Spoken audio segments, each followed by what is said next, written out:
अच्छा बरं.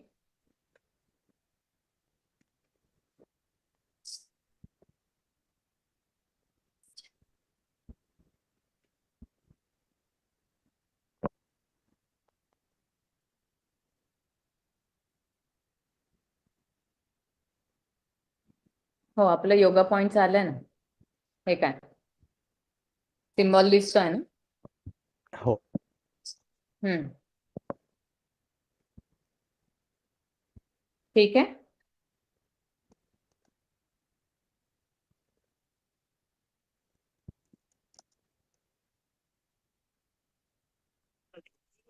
हम्म.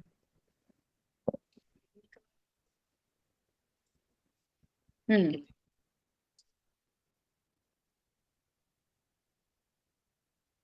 हो हो बरोबर आहे, मी आता पाठवतीये.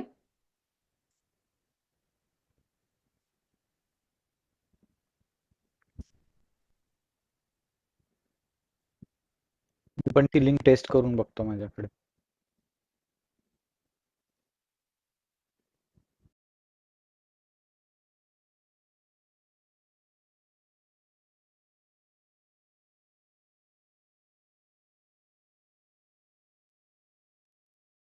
आपण ती लिंक टाकली का मग ग्रुपवर टाकू शकतो आता. युट्यूबची लिंक टाकू शकतो ग्रुपवर. आपण एकदा चेक करून मग टाकूया. ठीक आहे.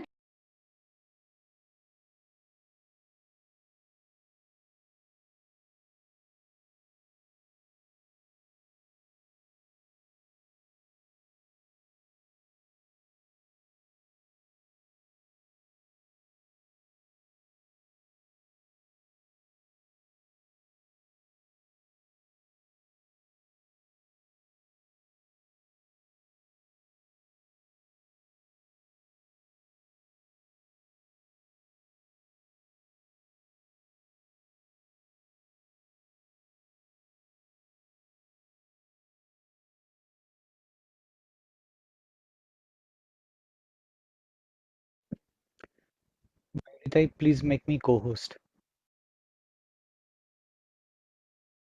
And Guruji as well.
Hari Om Guruji. Hariom.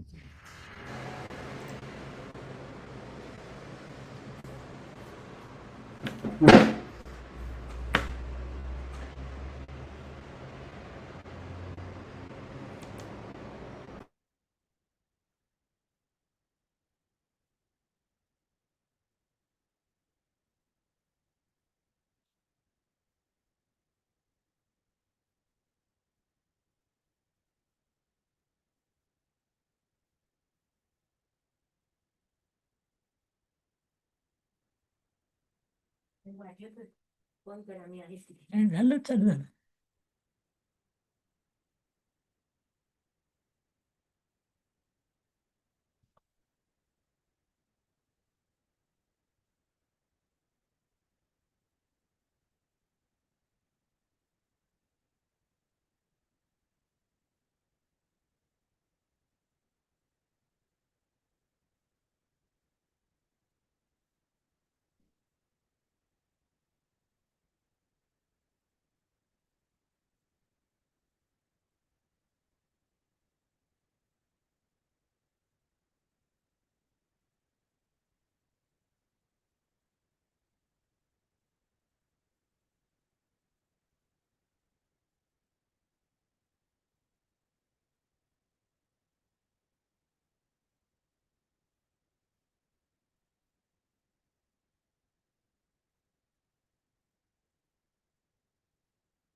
Hari Om.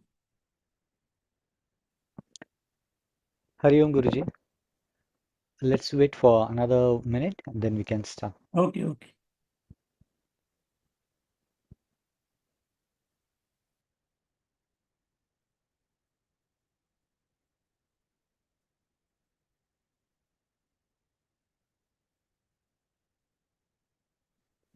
Mayuritai, would you like to do deep prajalan first?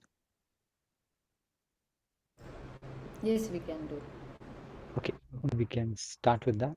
Then Swatitai, you can do prayers.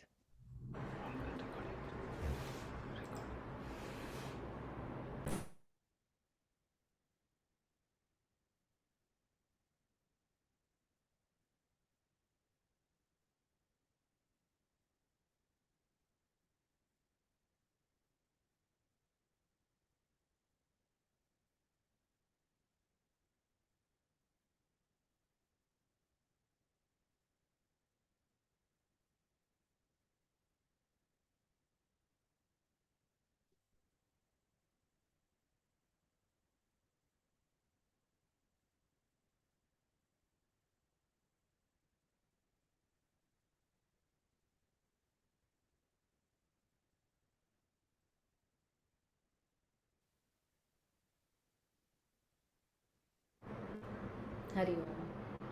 Thank you, Mayuritai. Swatitai, may I request you to do the prayers? Yes. Please come into comfortable meditative pose, keeping your spine upright, hands in Dhyana Mudra, and gently close your eyes. We'll chant Three Omkar and Guru Vandana together. Take a deep breath in, and on exhalation, we'll start.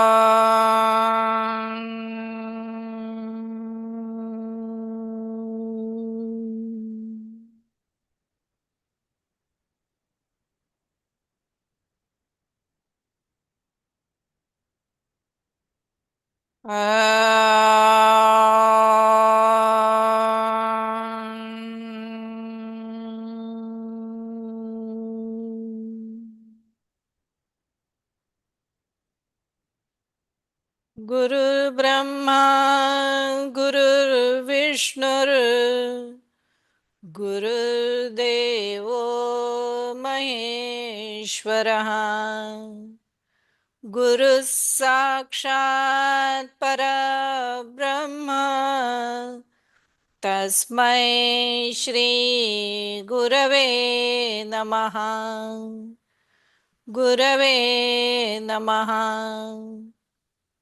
Gurave Namaha.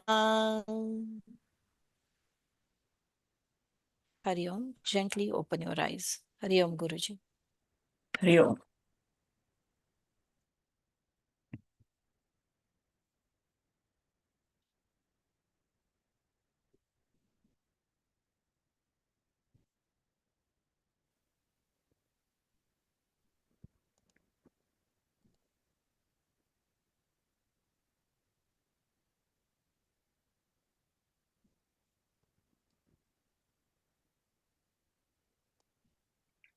Hari Om, everyone. Thank you for joining this session today. I would like to thank you, Guruji, and all participants for joining. I would like to quickly give you an introduction to Yoga Vidya Gurukul and Yoga Point Singapore.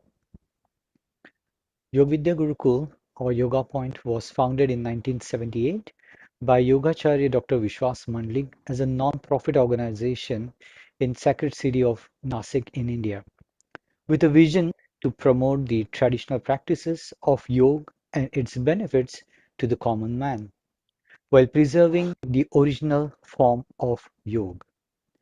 Yoga Point is inspired and guided by the vision of Swami Satyananda and Swami Niranjanananda Saraswati of Bihar School of Yoga.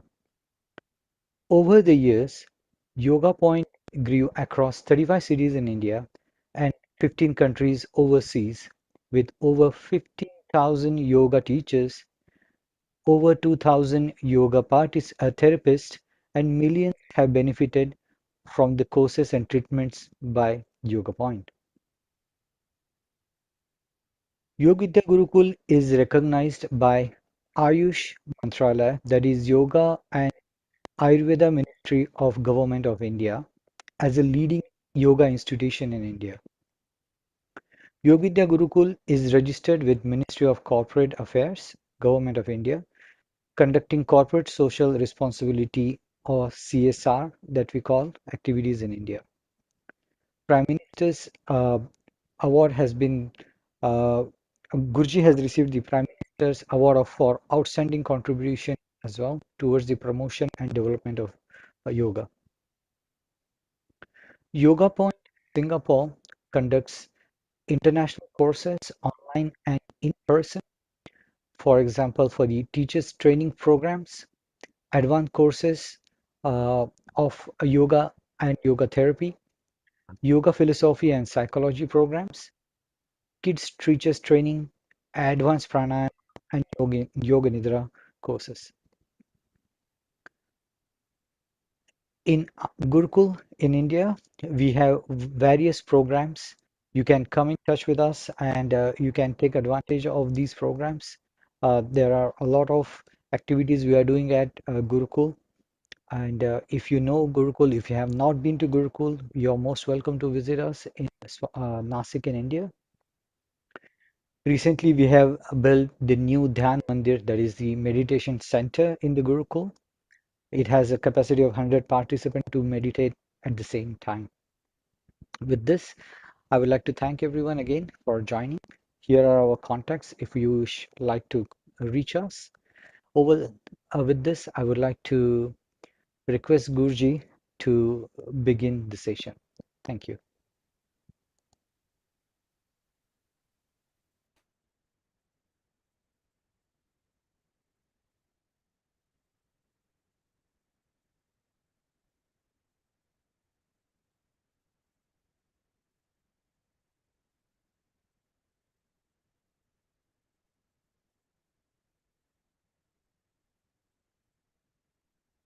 Just a minute, I will share the screen. Sure, Gurji.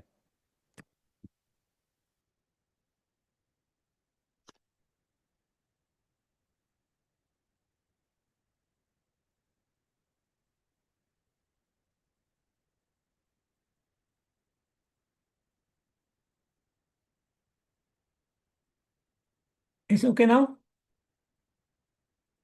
Yes, Atulji, Gurji, we can see, but the slides are smaller. You have to select another layout.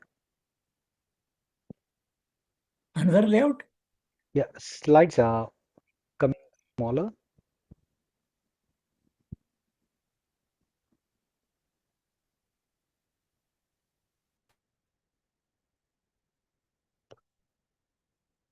It's okay, no? I think so.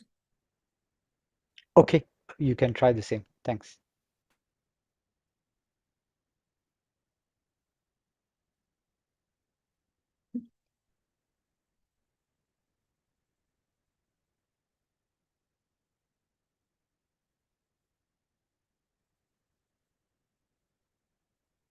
Now it's okay. Yes, Guruji. Hari Om, welcome all of you for the session about the mind. Actually, everybody experiences the mind. But it's better to study the mind. Because mind is the controller of our body. Whatever we are doing with the body, is it from the mind only?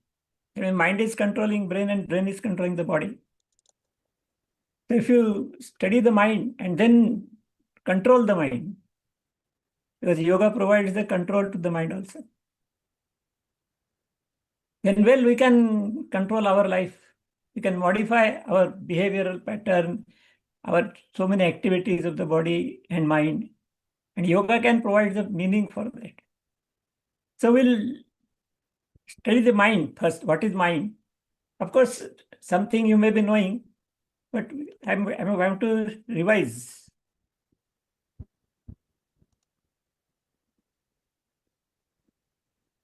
पुढे जात नाही.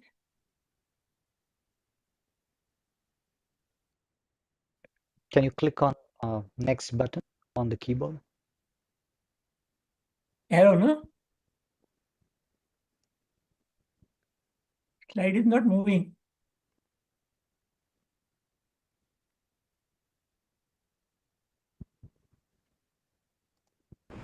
Enter button गुरुजी. एंटरही केलं ना, enter नाही होत नाही आणि ॲरो किनी पण होत नाही. तुम्हीच Okay, share I करा. will share the screen.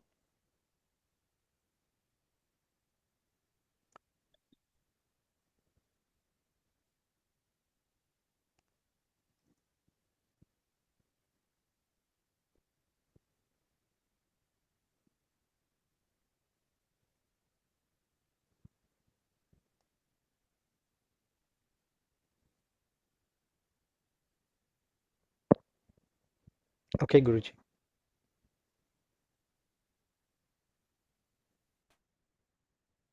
So some questions are there. And we'll see the questions and then we'll see the answers to the questions also.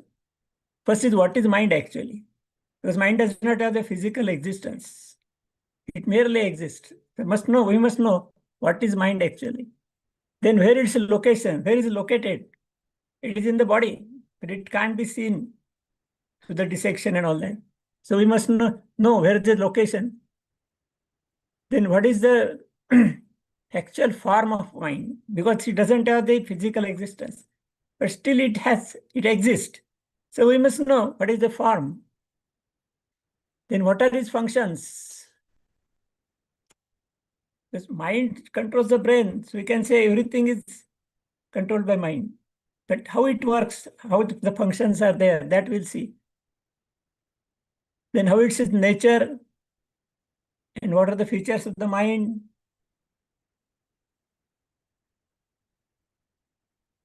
So all these, so many questions are there. So I'm going to answer these questions one by one. Next, please.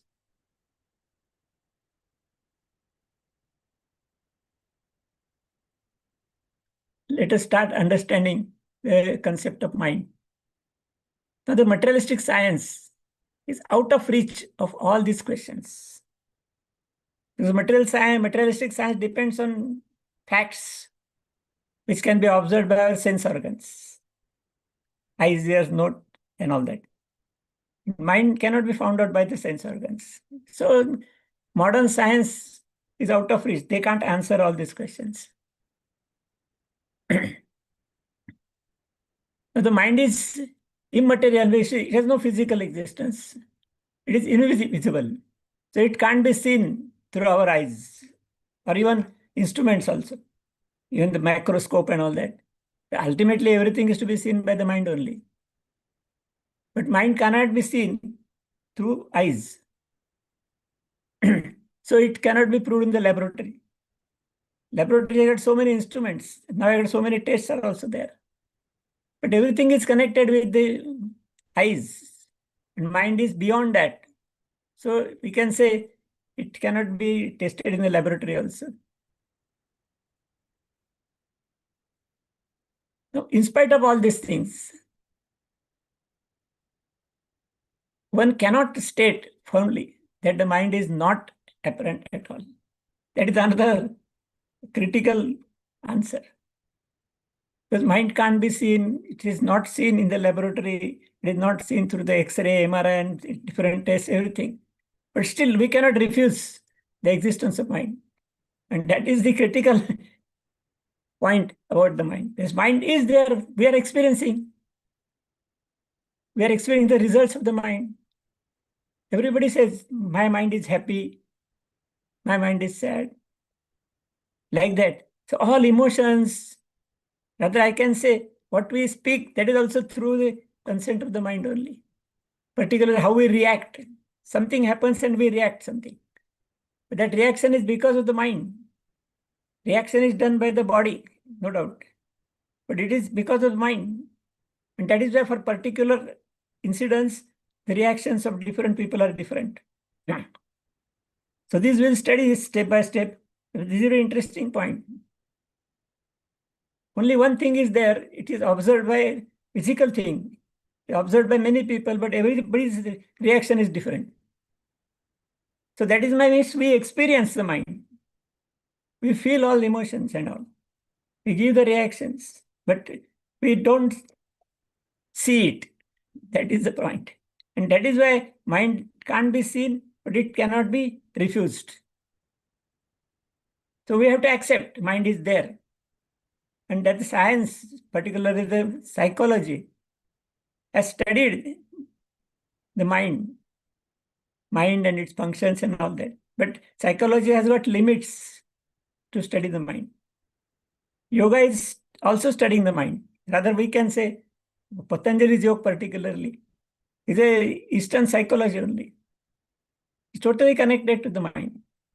But in that, Patanjali has mentioned the study of mind, the control of mind. For that control, he has mentioned so many activities also. Then there is a development or evolution of the mind. And finally, there is a dissolution of the mind also. So that is why yoga is Eastern psychology studied far better than modern psychology. Yes, next please.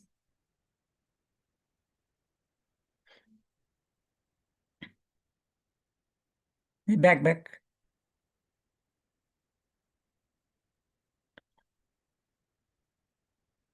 The most important point I want to mention that the mind controls our body. Physiologically, everybody knows that brain is controlling the body. Yes, brain is controlling the body, no doubt. Because all orders are given by the brain. But brain itself is controlled by the mind. Mind has no physical existence, but still it controls the brain. That means mind instructs the brain, and then brain instructs the body. And then we act something. So definitely, mind is the major controller of the body.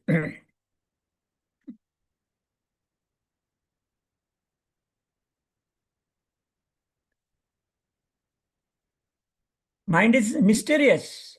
It is not seen, but it's very powerful. That is a very important thing. Mind is very powerful.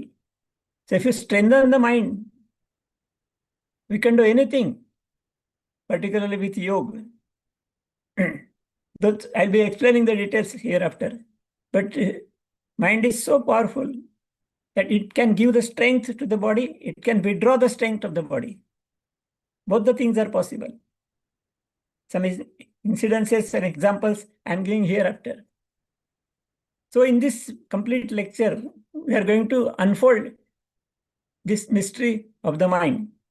Next.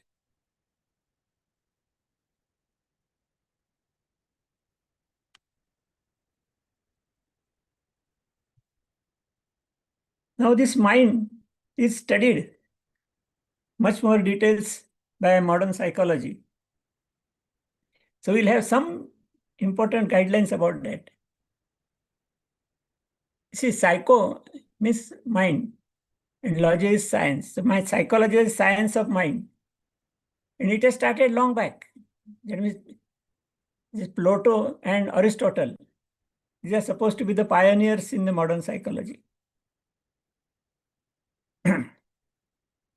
But in that time, psychology was a part of philosophy. There is no separate name as psychology. It is under the subject of philosophy only. So these two pioneers particularly, as I mentioned, the time period is 400 years back BC. So it's a long time. So both of them, they studied the mind and soul of human being.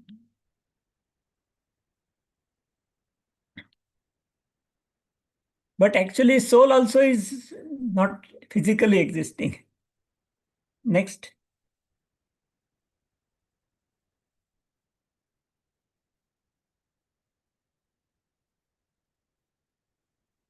But still, in this Plato and Aristotle, they were mentioning something about soul.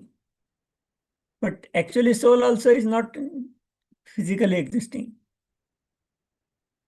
So in 18th century now, the concept was that psychology is a study of soul originally.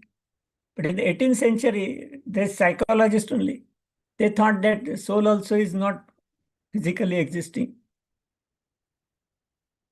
So they have changed the name and made it study of mind. But in 19th century, again, the experts in that, they say mind also is not visible and accessible. But what is accessible is behavior. Everybody behaves in different way. So those people, they thought that why to study the mind, we'll say study of behavior only. That is the name of the psychology, aim of the psychology is converted to study of behavior. That was continued for a long time. Then in 20th century, it is considered as study of consciousness. They have developed new word for mind as consciousness. Say the behavior is controlled by consciousness. That was the explanation given. So the aim of the psychology becomes study of consciousness. Next.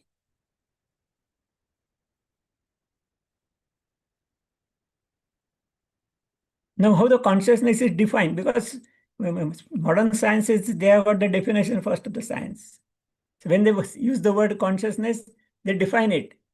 A person's awareness of the sensations, thoughts, and feelings they experience at a given moment.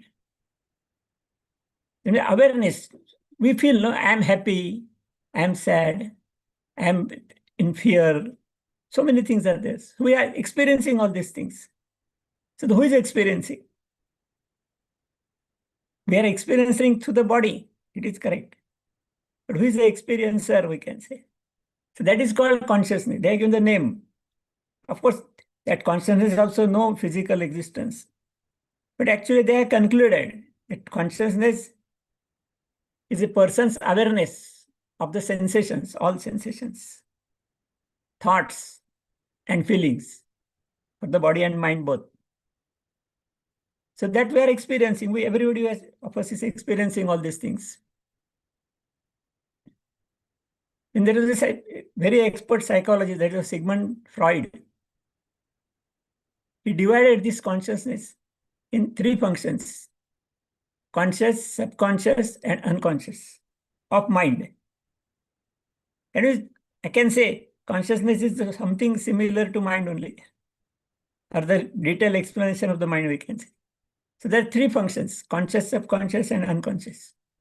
And this also we're studying afterward. What are the functions of these three components? Because as mind has no physical existence, we cannot divide and say this part is that. But this division is made as per the functions of mind. Functions of minds we can recognize. So these are divided, the functions of mind is divided in three components.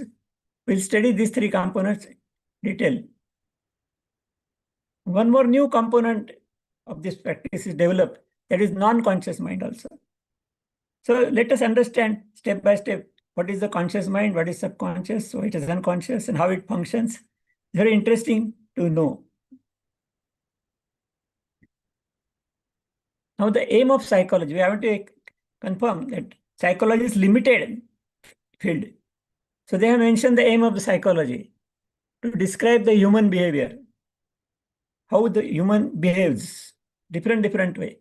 So describing all that, and then to study and explain the process of behavior, how the behavior takes place in our body and mind. Then to predict the behavior. And studying the behavior of a person, then the psychologist can predict how he can behave, and that we also can understand. Suppose a person is very nature of angry, every time becomes angry, then we can say that for particular incidents, he will become angry. So this is a prediction. So like that, for every emotion, the prediction, how to predict, that also is studied in the psychology. Then to control the behavior through counseling. Counseling is a very important practice of psychology. So they say that we can control the behavior. Of course, there are limitations for this, because counseling works on conscious mind only. And our many functions depend on subconscious mind. So there are very limitations to control the behavior through counseling, because counseling has got limits, because it is just limited with conscious mind and brain, but not subconscious mind. But yoga works for subconscious mind. And that is where yoga plays a very important role in controlling mind and behavior and functions of body, everything. Then control over the mind must be achieved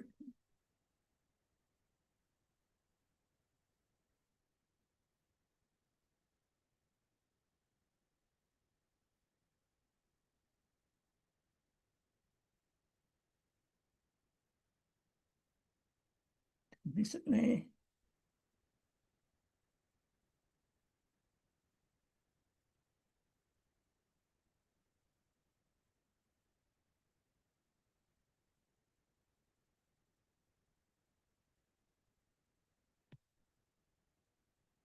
But the psychology has not provided the practices for this controlling the mind. Counseling is only one more practice, but it has got very much limits. But at the same time, yoga has got so many practices which anybody can practice. For example, asana, pranayama, that is also a practice to control the functions of mind. Meditation and all, so many things are there. So we'll study those step by step. Next, please.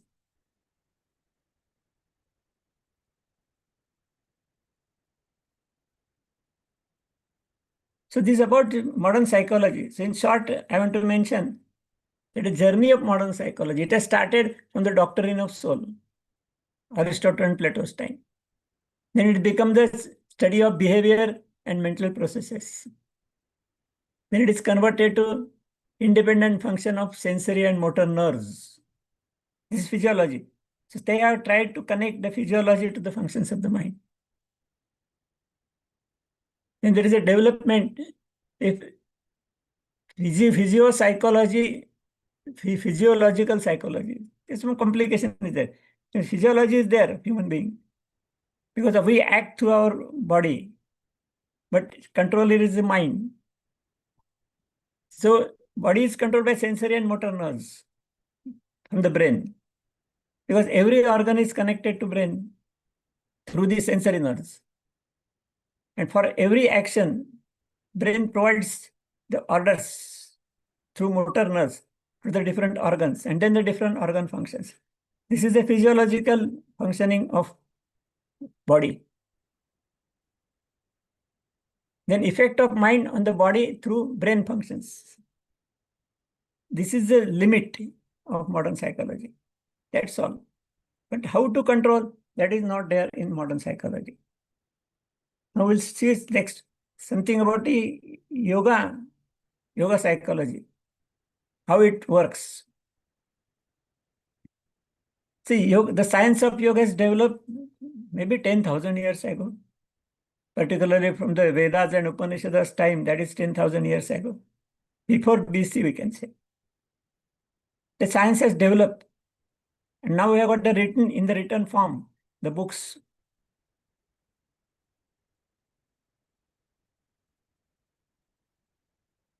And now in this modern yoga science, it explains the functioning of the mind, how mind functions. We'll study these all step by step. I'm giving the important points of the yoga psychology. Then it gives the techniques to control the mind. This is very important. This is beyond the limit of modern psychology. Some techniques which a common man can practice, you also can practice. And observe the change in the functions or behavior through mind. Then when for further study has been carried out, and it is mention that liberation from the mind and cycle of birth and death. Because mind is controlling the body.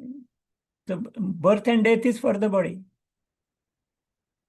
In Indian philosophy, rebirth concept is very important. We accepted everywhere. Because mind and brain, these are in the form of energy and knowledge. And for energy and knowledge, there is no birth and death. Birth and death is for the only body. So that soul goes on changing the body in different births. Like that, this concept is their rebirth concept. But this is continuously going on years together. But we can get the liberation of the mind and birth and death cycle. That is a basic concept of yoga. So we have to evolve the soul or Atman to the level of Paramatman. That is the supreme energy behind the generation of the universe. So this is a concept and aim of yoga. And for that, this liberation of mind is very important. And the last stage is dissolution of mind in yoga. Particularly that samadhi, the word you might have heard. In stage of samadhi, there is a dissolution of mind. Mind is totally dissolved. And then Atman, or the soul, becomes free from birth and death cycle. So like this, yoga psychology explains the stage from where we are. And ultimately, it is going to the supreme consciousness, or you can say Ishwar or Brahma and all that. So everywhere the mind is very important. And that is why every practice in yoga, Ashtanga yoga is starting from Yama, Niyama, Asana, Pranayama, and meditation and all that. So every practice is designed to control the functions of mind. Of course, it's a long journey. It's not a short journey. But during the practice, we can experience the results of control of our mind. Before practicing, we may not have the control over the mind. But after practicing, we will experience, yes, I am able to control my functions. This practical aspect is there, and practical aspect is studied everywhere, and people are getting their results. And this is throughout the world. So it is open to all. Anybody can experience the results. Okay, next. Next slide, please.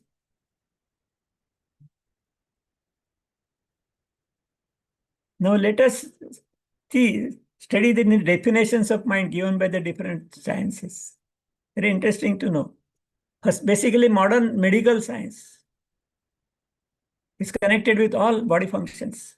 And there are a lot of developments in this physiology and anatomy of human body. There are a lot of tests developed, a lot of machines are developed. So much development is there. But what this modern science says, the definition of mind, is official definition. Mind is not matter or energy, but it is a functioning thing. Let's see the detailed explanation of this definition. They say mind is not a matter. That means there is no physical existence. Matter means what is physically existing, that is matter. So there is no matter. Okay, it is correct. But they say it is no energy also. Because of their definition, that is not energy, not matter, but a functional thing. Now, what is meaning by functional thing? See, when something is functioning, whatever it is, for the function, energy is required. Without energy, nothing functions. That is also a principle of modern science. Without energy, nothing functions. But here they say it is a functional thing. It directly indicates that there is a energy. Because without energy, nothing will function. Mind is functional thing. But it is energy. So in the beginning, they say it is not energy. But actually functioning thing means energy must be there. And second word is thing. Thing is physical existence. That means it is a matter. That is, first half is not matter or energy, but secondly it says it is energy and matter. Functioning thing means energy and matter is there. So let this confusion is there in this definition. But anyway, basically it is accepted that it is not a physical thing. That is everywhere accepted. But mind has got energy because mind stimulates brain and brain stimulates body. So without energy, nothing can be stimulated. Anyway, let us go ahead. Next. Next slide, please. Yes. Now, Ayurveda, the Indian medical science, is also very ancient, maybe about 3,000 years ago, much before that modern medicine. They had defined mind. Mind is a bond that joins the incarnate senses, that is body, to the abstract individual soul, that is Atman. This is much more nearer to the concept of mind. That is, mind is joining the senses. Our body has got 5 senses: eyes, ears, nose, tongue, and skin. They are called sense organs because they sense the signals of the external world. And we also experience that. So these senses are joined to the abstract individual soul. Here the concept of soul is there. It is called Atma or Atman, we can say. We use the word Atman because it is convenient to understand. Hereafter also I'll be using the word Atman only for the soul. So Atman is a part and parcel of Paramatman. That is again a concept in yoga. And Paramatman is a originator of the universe in the energy and knowledge form. It is a part of that Brahman or Paramatman. That mind also has got energy and knowledge. And with this energy and knowledge, mind stimulates the brain. So to connect this soul or Paramatman to the sense organs, the mind is functioning. That is the meaning of this definition. It's a bond between that joins the incarnate senses to the abstract individual soul. This is a definition given by Ayurveda, which is much more explanatory, much more better than the definition of modern medicine. Yes, next, please.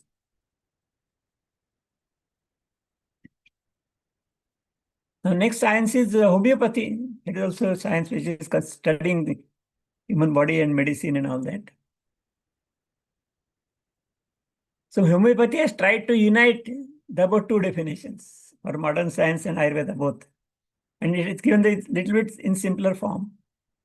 The mind, with the help of the brain and nervous system, keeps the control over the body and thoughts. It is much more practicable, we can say. It is similar to Ayurveda only, but much more detailed explained. So with the help of brain, that means the definition says that mind is controlling the body functions and thoughts through brain. This is the meaning of this explanation. And brain and nervous system, because brain controls the body through nervous system. Body is physical existence. Nervous system has physical existence. Brain has physical existence. So this is already studied by modern science also. That brain through the nervous system controls the functions of the body. But now mind is controlling all this. His mind is superior control than the brain. That is clearly explained in this definition. Yes, next, please.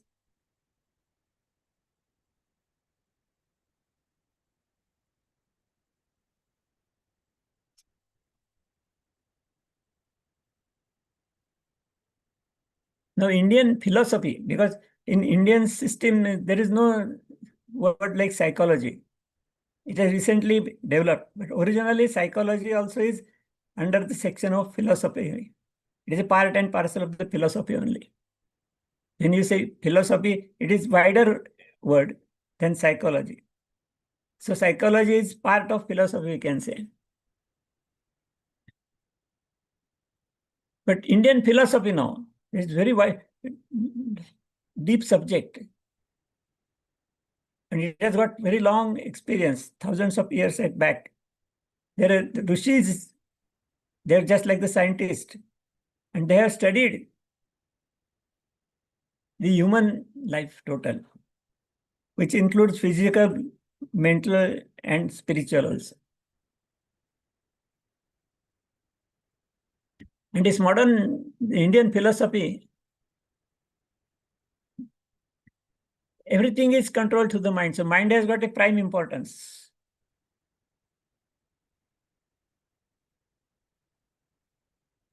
So psychology has become a part of philosophy. There is no separate part, the separate subject as psychology. And the aim of yoga, I already explained to you that we have to, because mind is controlling the body. So we have to study and control the mind through the body. We cannot directly control the mind. So we have to control the body through different practices, which are mostly connected with the body. And then mind is to be evolved. Evolution is a very typical and special word. It's a development, but it's spiritual level also. So it is evolved to the level of supreme soul or Brahma or Ishwar or even God also. So towards this aim, yoga has provided so many practices. One of the important practices is Om chanting that we will be studying in the next half of our lecture. So we'll study some basic concepts of this Indian philosophy. Next, please.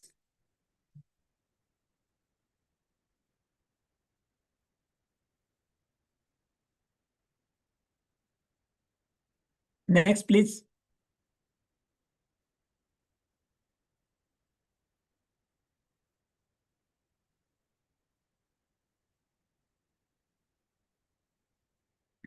Now here in Indian philosophy, we are considering the human existence. So this human existence is explained in 5 levels of existence. This is a part to consider much more important. Our physical body, everybody knows. And the modern science knows in details of our body, much more detail. But this physical body is the existence on the gross level only. Gross level in a sense, we can observe, we can see, we can feel, we can touch and all that. But all these body systems, respiratory system, blood circulation system, nervous system, all other systems, bone system, muscle system, you know. This is the existent thing, but this is not the complete human being. You are just the body. Has no meaning. Rather, we can say just the body is like dead body. All organs are there, organism is there, everything is there, but nothing functions. And when nothing functions, then it is of no use. Dead body, we dispose it. All organism is there, but it is disposed because nothing is functioning. That means there is something to function, which stimulates the function. And that what is stimulated, that is called pran. That is again stimulated by the mind. So the physical body is one level of existence. Pranic body, that is energy. Because pran and energy is required for each and every cell of our body. When that pran leaves from the cell becomes dead. That is thrown out. So pranic level, that is called pranamaya kosh. Physical level, it's called annamaya kosh. Then there is a mind which stimulates the pran, energy. So that is mental, manomaya kosh. Then there is a evolution of mind. That is Vijnanamaya Kosh. So we'll study this course in next slide. Next slide, please.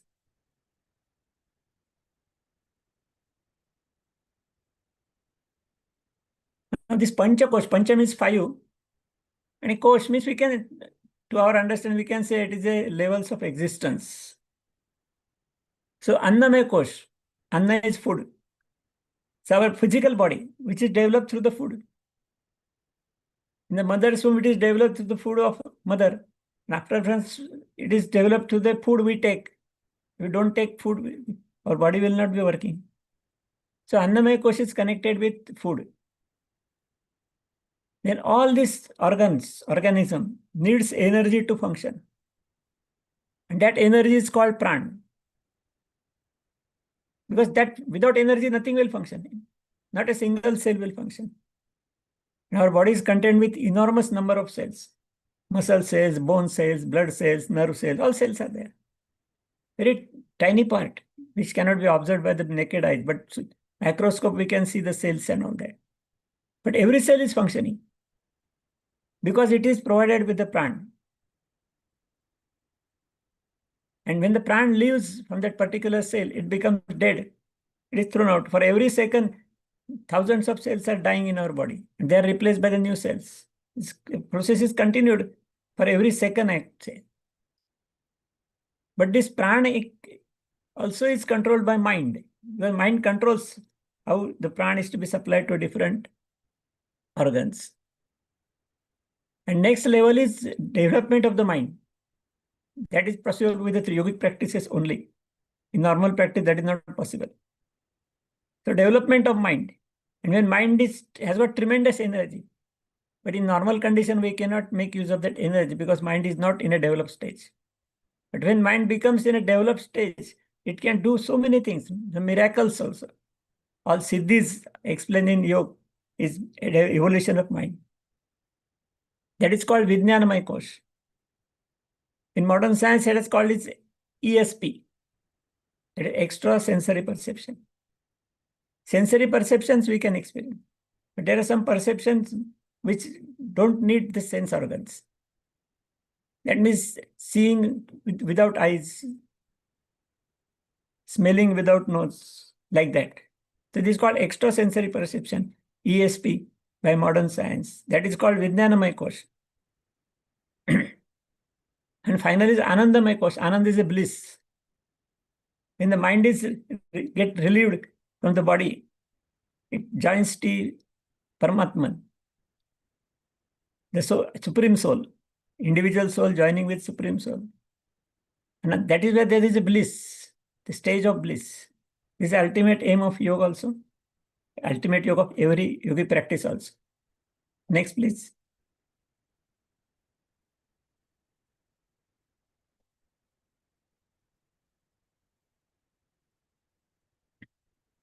Now I talked over this about, just go through the letters on the slide only. Anna means food. Annamaya Kosh is a body made of food. The body is maintained through the food only. But the mere physical body cannot function. If there is no functioning, the body is dead. So this is Annamaya Kosh.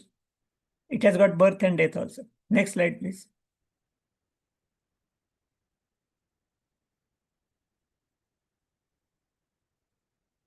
The physical body, everybody knows. I'm not going in detail. It is all systems, bone and muscle system, circulatory system, respiratory system, and all systems are there. That everybody knows. Next, please.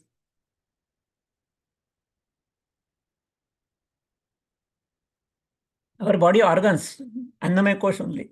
External organs are there, hands, legs, head, chest, and all. Internal organs, heart, lung, liver, kidney, and all that. So this is the anatomy and physiology of the body. So together all this is called Annamaya Kosh. Next.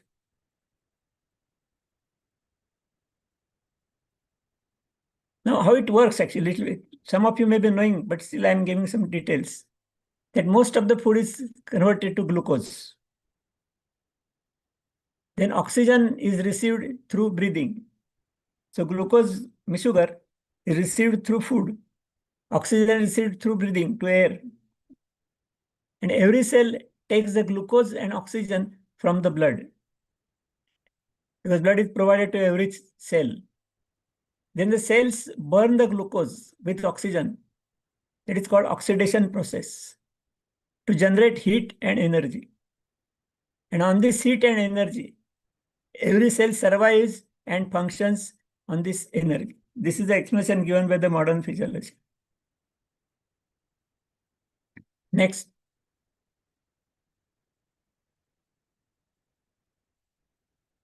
Now, all these things, oxidation process, with modern science says oxidation process is a basic thing where every cell gets the energy and knowledge. But for oxidation process itself, some energy is required. And that energy is called pran. So it is become pranamaya kosh, pranamaya level of existence. So oxidation cannot take place without pran. It is not by itself. It needs some energy for oxidation process, and that is called pran. So pran is energy provided to every cell for functioning, and then the cell functions. So nothing functions in a dead body because there is no pran. And pran leaves the body, total body is dead. In certain cases, certain cells are not getting pran. So those cells are die.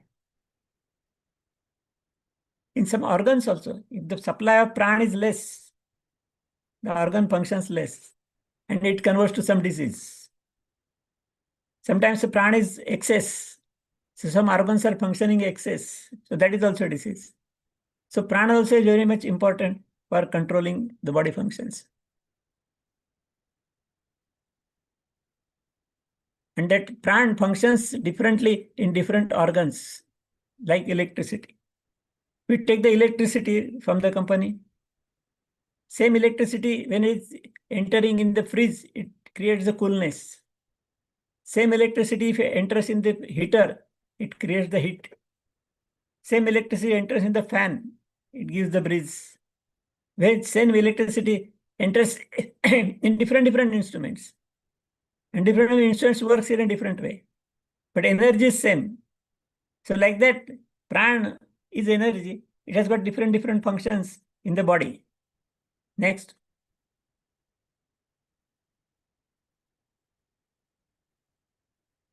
So this is studied in our Indian philosophy. The pran has got 5 main functions. First is called pran itself. It is stimulating the heart and respiration. That means the cells in the heart and respiration, they are controlled by, provided by the pran. Then apana, these are Sanskrit names are there. There is no English name for that. All excretory organs, urine, stool and sweat. This is controlled by apana, the part of the pran only. Then udana is nervous system. Total nervous system functioning because of the udana, pran. Then vyana, it is all bones and muscles.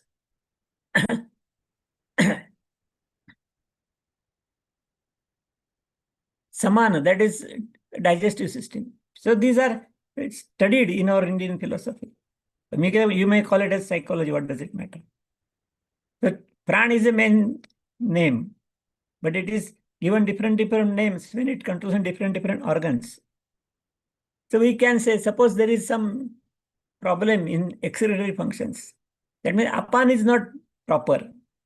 So we have to stimulate apan, then that functions will be over. So it can be used as a therapy also. Something is wrong with the heart and respiration. And the pran itself is not proper. Something wrong with the bones and muscles, then vyan is not proper. So like that, this pran, apan, vyan, udan and saman, these energies are responsible for the functioning of different organs. If the organs are not functioning properly, we can say this is not functioning properly, pran, apan and all that. And for controlling pran, apan, vyan, udan, some yogic practices are there. So through these yogic practices, we can control the particular pran, and then we can develop the particular organ also. Next. And there are subordinate pranas. First, I explained principal pranas. Now there are subordinate pranas. Nag, it is controlling the voice. Voice is also very important. We go on speaking so many things in a different way. So that is controlled by Nag. Then Kurma, that is controlled by eye movements of the eyelids, and actually eyeball also. So that is controlled by Kurma. Krukal is controlling the hunger and thirst. Devadatta is controlling yawning. And one is for totally body cells. So these are 5 important pranas, 5 subordinate pranas. That means you see how much they have studied this total science. Next. Now, Manomaya Kosh, this is all important for us. Manomaya Kosh is very important. We were studying all that. Mana means mind. So mind stimulates pran and pran stimulates the body. When we are considering the koshas, the control is like this. Now the mind is a system to control pran. Now we have to see every cell. Our body is composed of all cells, millions and trillions of cells are there. But every cell has got physical structure that can be observed in dissection and through microscope. But it needs the pran also. So pran also is there, so that the oxidation can take place. And then the mental energy also is there, which stimulates pran. And that pran stimulates oxidation. Because of oxidation, cell is functioning and alive. So like that, connection is there for every cell.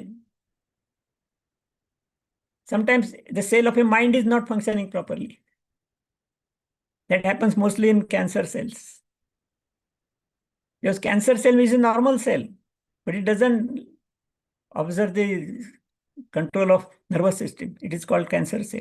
That means it is not, its pran is there, the cell is alive. It functions, but not controlled by the nervous system. So the mind is not proper. When the mind is disturbed for a particular cell, it becomes a cancer cell. Like that we can explain the function of mind, pran, and cell. Next one.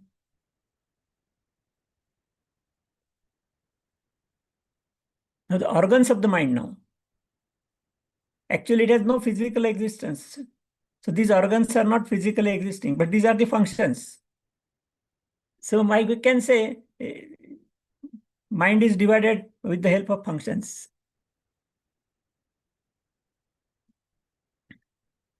It is called mana. Sanskrit word is there. Mana means mind. That is a conscious mind. Then buddhi is intelligence. Intelligence we know. And chitta is subconscious mind. And ahankar means ego. Now this is to be understood in detail a little bit.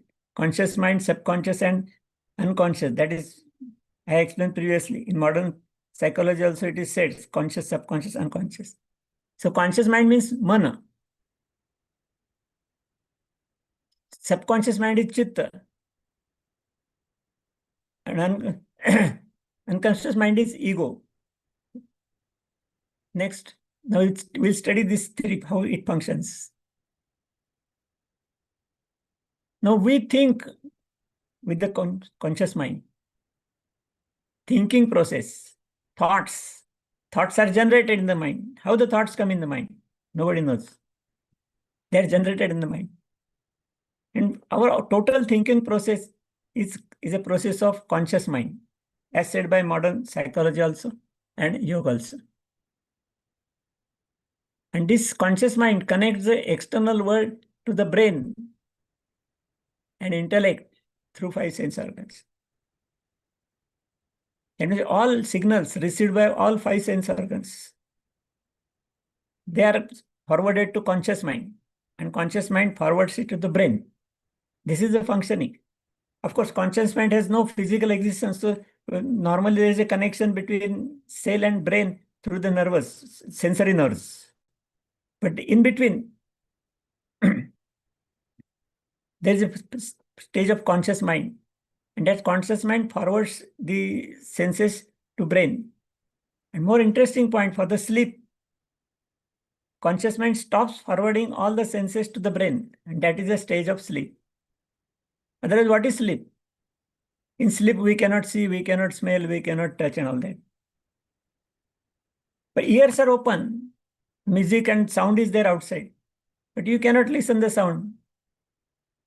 There where the function of conscious mind is very important. Conscious mind stops the functions of all sense organs. And then the sleep starts. In the morning, there is an alarm. So alarm is there, that sound, conscious mind forwards to the brain and you become awake. So conscious mind function is there. Connecting the sense organs to brain. And that can be stopped in the sleep. So we cannot experience any sense in the sleep. All these sense organs means eyes, ears, nose, tongue, and skin. These organs received the signals from outside forward to the brain. That I already explained. Next slide, please. Buddhi is intelligence, but in our philosophy, it is called intelligence also is a part of a mind only. Because intelligence has also no physical existence. It is connected with brain. So all components of the mind, they are connected through brain. They function through brain only. But whatever information we get through sense organs, that is processed in the brain. So we can say it is like a processor of the computer. Brain is a processor of the computer. Of course, it works with the help of mind only. And that is called buddhi. But this buddhi, means intelligence, takes the help from subconscious mind for interpretation. Without subconscious mind, brain also cannot interpret. I will give the examples afterwards. But it is said in our philosophy that buddhi is a decision-making thing. We get the information through sense organs, through conscious mind, even through subconscious mind. But finally, we have to decide what to do. And that decision is taken by buddhi or intelligence. Next, please.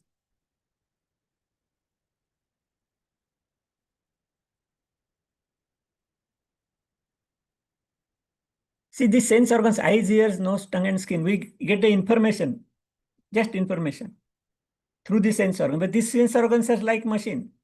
I mean, eyes, they're like camera. They take the photo. But there is no information about what photo is, just taking the photo. And that photo is forwarded to conscious mind forwards it to the brain through nerve impulse. Then brain is connected with subconscious mind. So brain gets some information about the same photo through subconscious mind. And subconscious mind is a storage of all memories. So according to that, we get whatever we are stored in the memory that comes to brain. And then with the help of that, brain interprets what is that picture. And then we come to know. For example, I have shown you one thing. Your eyes will take the picture, forward it to the brain. Brain will receive the picture, that's all. Brain will not understand what the picture is. So brain will forward the picture to subconscious mind. And subconscious mind will provide the memories about that picture. And with the memories, that is folder. Because subconscious mind is just like a hard disk of the computer, where we store all memories from birth to death. So with that memories, the brain will know that this is a flower, rose flower.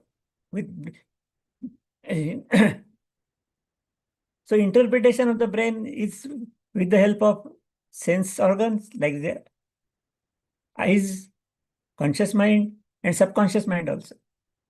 If there is no memory about that particular thing, we will not feel anything. We'll say, what is this? I don't know. So this is the importance of conscious and subconscious mind and brain.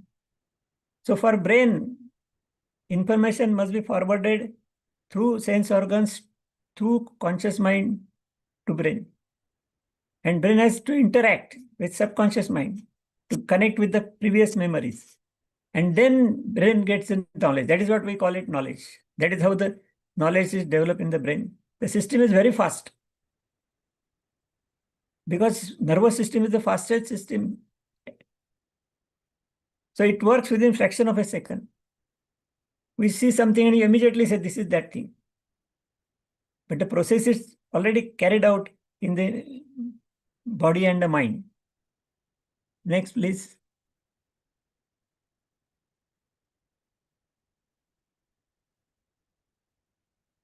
Now, second internal component, chitta, that is subconscious mind.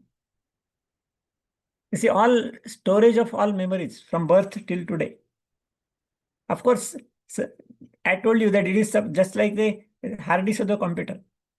And conscious mind is a screen of the computer. Conscious mind provides the information. Then we save it in the hard disk. Similarly, the information is received through the sense organs, that is processed in the just like screen, and then we store it in some folder, subfolder, and all that. Similarly, the information also is stored in folders type. Actually, we don't know what type of folders it is used, but similar to that, to understand that, you can say it's stored in subconscious mind. Some of the folders we may not store.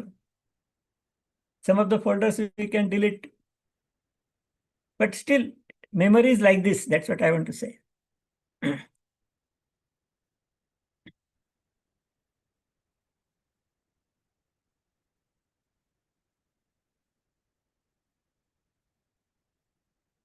The stored knowledge is used for further reference whenever is required. It's like a search command. The information from the brain is received to subconscious mind, and according to that, subconscious mind searches the folder about that information and provides it to the brain. And of course, the yoga believes that memories are stored from the previous birth also.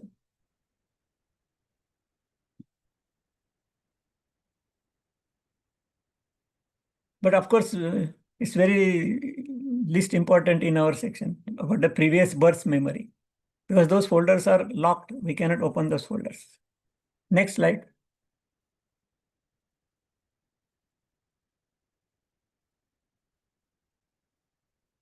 Now that is where the chitta means stored memories.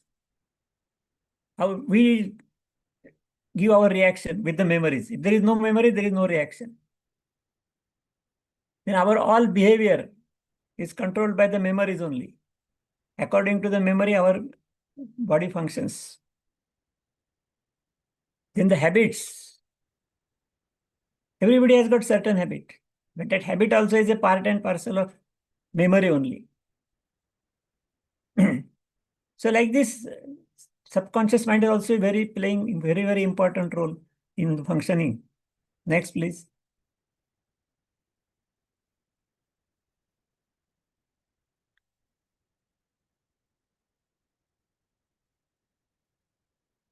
Now the ahankar is the ego. Let us go a little fast. Actually, ahankar is a wrong acceptation of the atma and all that.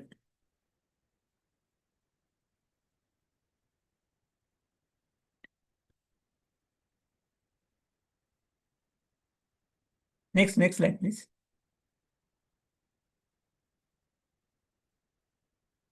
Atma, that is soul.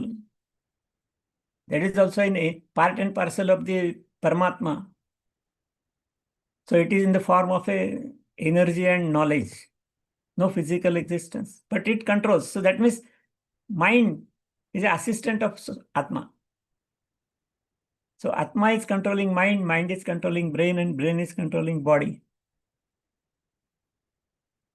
And when the Atma leaves, the mind also goes with Atma. And the body becomes dead. Otherwise, what is the difference in live body and dead body? Dead body is not, everything, organism is there. It is not functioning. Why not functioning? Because there is no mind. Why the mind is not stimulating? Because Atma is there, which is controlling the mind. So mind goes with Atma. So nothing is there to control the body. So body becomes dead. And so we have to dispose it of. Next, please.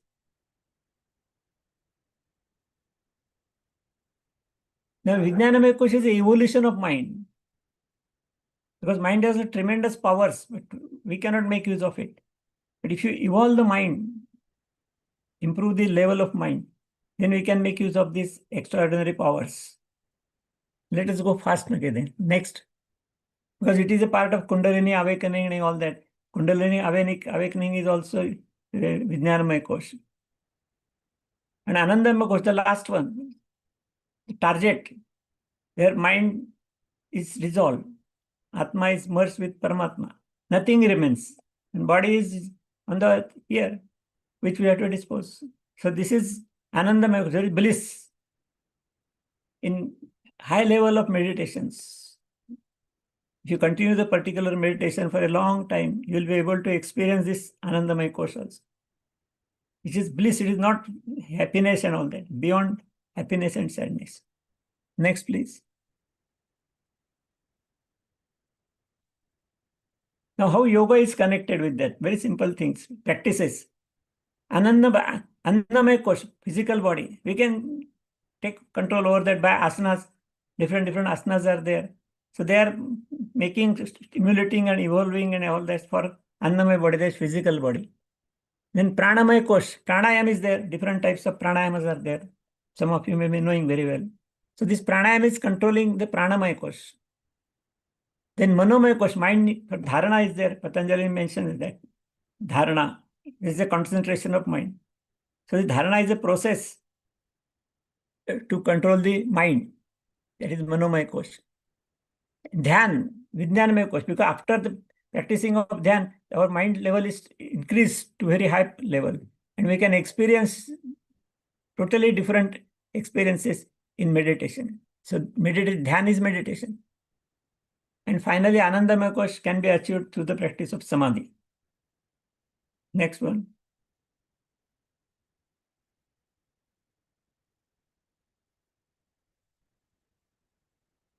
Now, the states of mind, this modern science has given some explanation with some testing. EEG, electroencephalograph, that is connected with the mind. And they have measured the frequencies, which they have drawn the graph.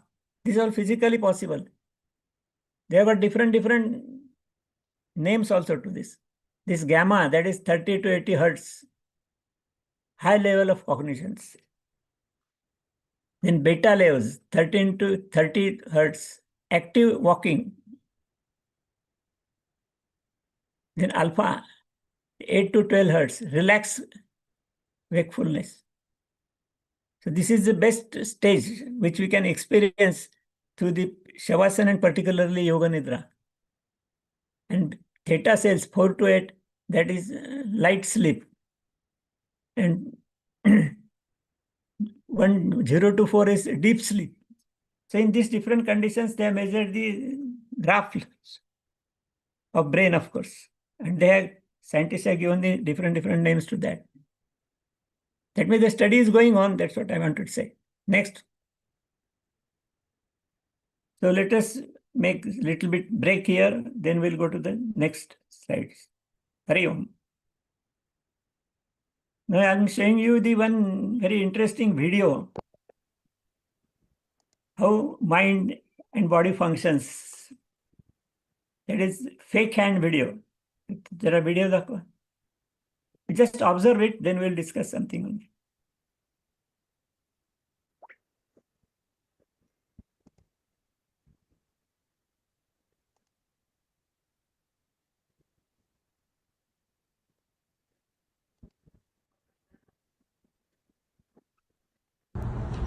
Just going to place this hand down next to your own. Now, we have your real hand. This is a fake hand. We have your other real hand over here. But I want you just to focus your attention on the fake hand. And as I start to make these brushing motions with the stick, I'm simultaneously doing that to your other hand, your real hand, on this side of the screen. So as I do this, your mind will start to connect these sensations together, and it should start to feel like the fake hand is actually your real hand. Is that happening? Mm-hmm. Yeah. It's a very strange sensation, but this is 100% true, it's legitimate. Now I want you to focus on that sensation and watch. I'm sorry that I scared you. It's okay, it's just a fake hand. So you know how the mind functions here. There was a fake hand, identical to the original one. And it was shown to her. There are some sensations they have created by moving the pencil on the hand and all that. So in her mind, it becomes that is a original hand. It is fake hand. She knows. She has already explained this is a fake hand. But still, because of the sensations, she feels that it's original hand. And when he hammered on that, she has her reaction you have seen there. It was fake hand. She has nothing to experience. But because of the mind, she has experienced that is fake hand is the right original hand like that. And this is given the reaction. So this is how the mind is very powerful, you see. Mind accepts that fake hand is original hand. And when it is hammered, she gives the immediate reaction as if it is original hand. So very interesting video was there. Now you see how to know the anxiety of our individual. Because anxiety is more important for stress. So there is one test. It's a written test. We'll offer that. And then you have to give the answers. Dhamanaji, please explain the test and give them.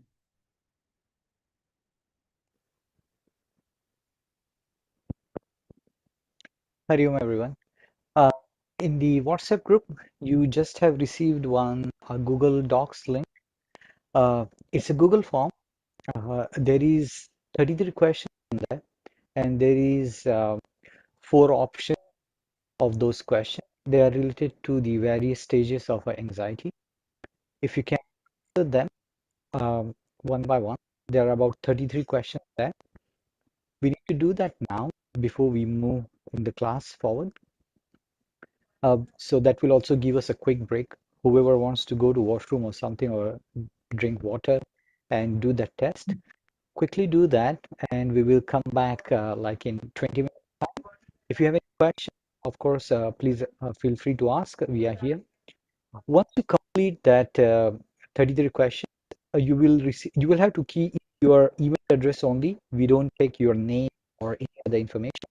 Email address is because once you complete that those 33 questions, you will receive an email with your test score and the level of anxieties and some other information.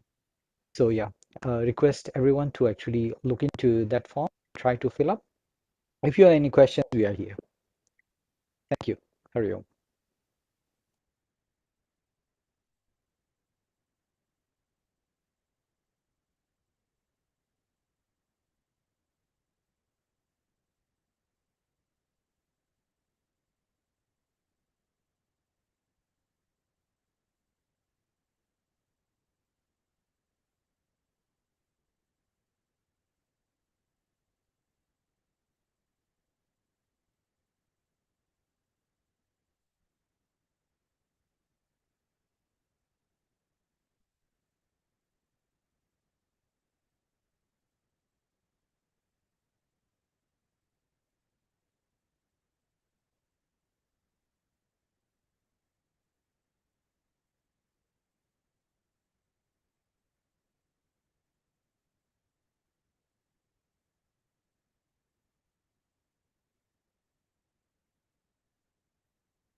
Some the question that how to access Google Docs. You might have in the WhatsApp chat, there is a link that we have posted. If you click on the link, you should be able to directly go to that. You don't need a Google account for that.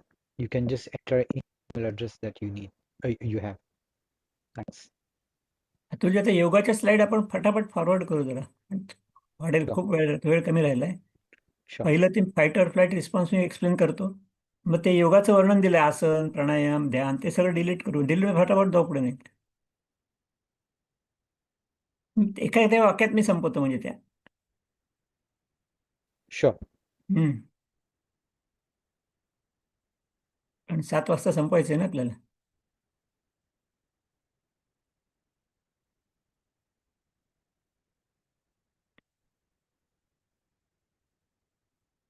ते म्हणलं can we have it on group म्हणतायत ते.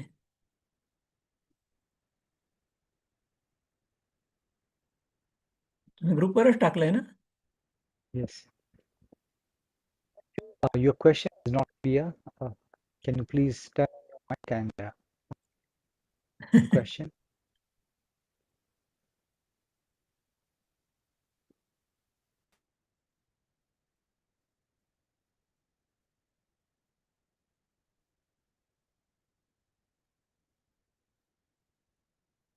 Oh, we will not be sharing the slide because we are already sharing the YouTube live video. You can watch it anytime.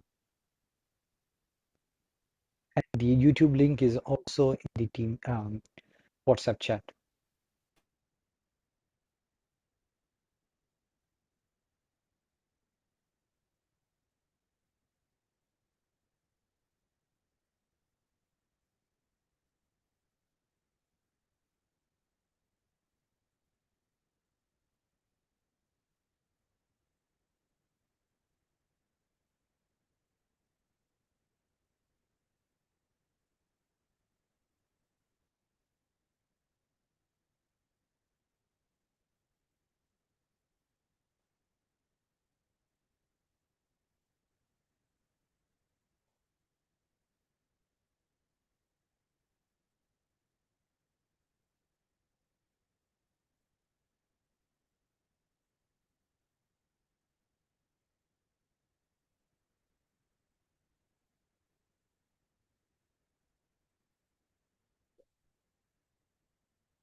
Let's wait for another 5 minutes, then we can resume the session. Some people are still filling up the assessment. Take your own time.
Hari Om, everyone.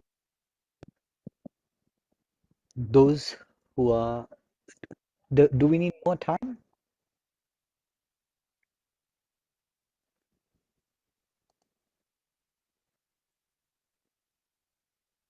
Looks like of us has completed the form. May I request Guruji to resume?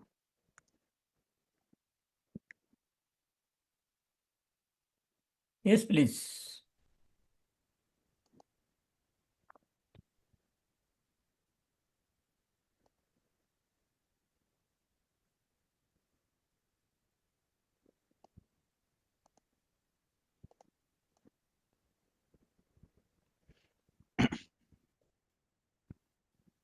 Hari Om. Let us continue studying the mind. So in this part, back. In this part, we'll see how the mind functions. Actually, it's a very vast subject, but in short, with a little few examples, I will try to explain the function of mind and how it is connected for our reactions. If the understanding is not proper, if we are not control the mind,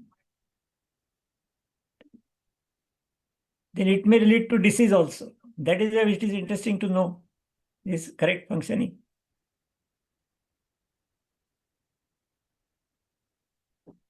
Now I will show one picture and you see what is the immediate reaction, and then we'll discuss about that. Next slide, please.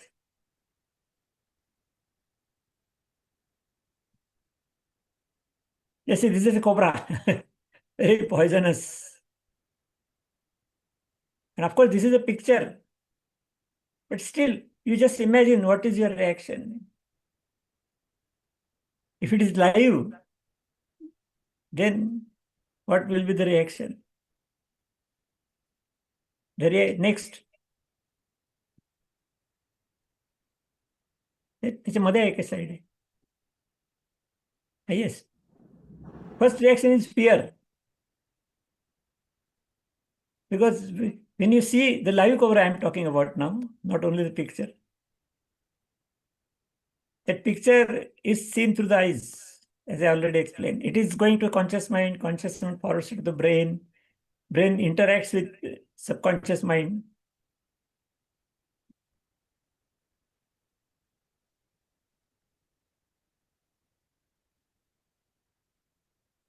And we have got so many memory about that.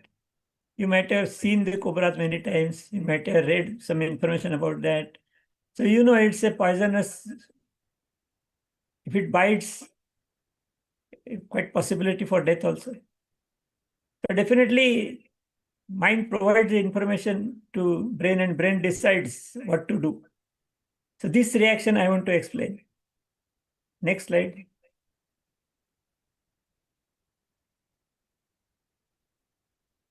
Now this particular accident, the reaction is called fight or flight situation or reaction. Because when you see cobra, the fear is a reaction. But we have to save our life from that poisonous thing. So what to do? There are two options. Mind provides two options to the brain. One is to fly. Let me run away with very fast speed away from that cobra. And second is to fight.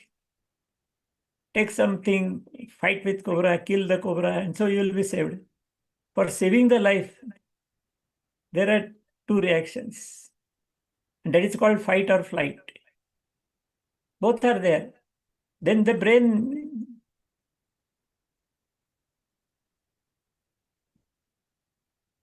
decides what to do. First thing, brain tries to see the other situation. And of course, the memory also. That can we fight with this? Can I kill cobra? Can I get some maybe big stone or something? But we will not find any stone otherwise. So very not possible to kill.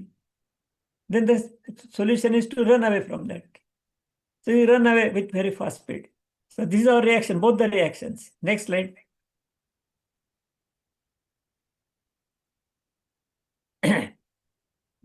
Ultimate aim is to save, to be safe from the fear. So the mind provides these two options to the brain. Either you can fight or either you can run away. And then brain decides. Suppose brain has decided to run away. That is, kill the cobra is very difficult. So you run away anyway. Then the brain gives the instructions to hypothalamus. Hypothalamus is one part of the brain.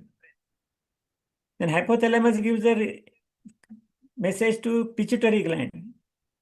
It is a endocrine gland which is in charge of all glands. There are so many endocrine glands in our body.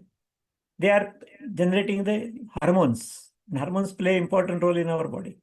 I don't want to go in detail, but pituitary gland is in charge of all hormonal glands. So pituitary gland gets the information that where to run away. This same message is forwarded. Then pituitary gives the message to adrenals. Adrenals, there are also two glands which generate the hormone that is called adrenaline. So pituitary gland gives the instruction to adrenals that yes, we have to run away, generate more hormones. So adrenaline is generated in excess quantity, more quantity. And that's adrenaline hormones, they are spread throughout the body. So all body organs get that adrenaline and they get the information also along with that, because hormone is giving the information only. So the body organs get the information and the final reaction takes place. Next slide. Because body has to react, but this whole process is there. We'll study one more important point. Now pituitary gland, as I told you, it's stimulated by hypothalamus. So it steps up the hormone production. That hormone speeds up the heart rate. Adrenaline is there, as I told you. When the adrenaline is received by heart muscles, the heart speed increases. You see, we also observe now, if some fear is serious situation is there and a lot of fear is there, then heart rate stimulates. Why? To provide more blood to the needed organs. Because some organs we have to give the reaction. We have to run away now. Run away means we have to give more blood to the leg muscles. So heart is speeded up to provide more blood to the leg muscles. Then the blood pressure also increases to push more blood to those organs. So heart rate is increased, blood pressure is increased. This can be measured in such situation. This is already measured by modern science.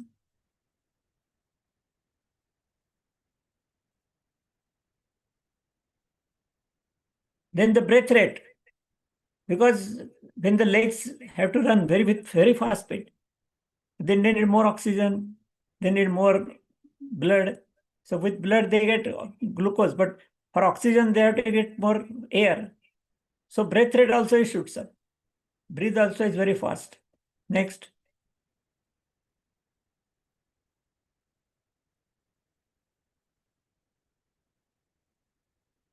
Now these hormones, adrenaline, it reaches to the liver. And liver is a storage of sugar. So liver pours the more sugar in the blood. So blood is more, but sugar also, blood also is increased. So blood sugar also increases. If you measure blood sugar after such reaction, blood sugar also increases. And it provides energy, because with the sugar, with this liver and oxygen through the breathing, that is also increased. So the oxidation is speeded up.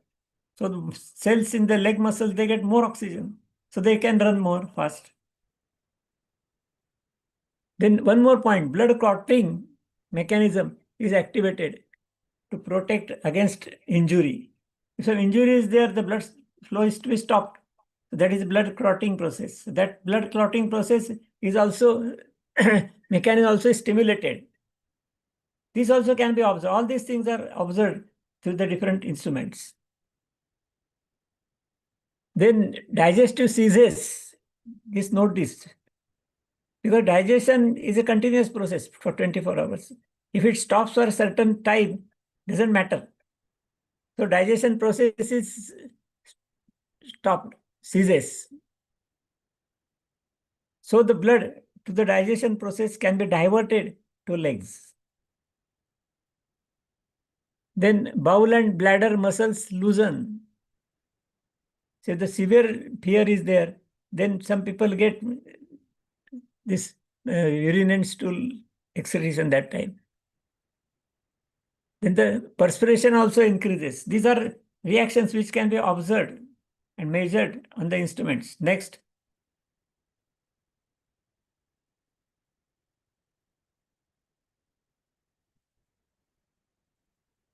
So if the fight or flight mechanism is stimulated by the brain, but with the help of mind, all these things we must remember.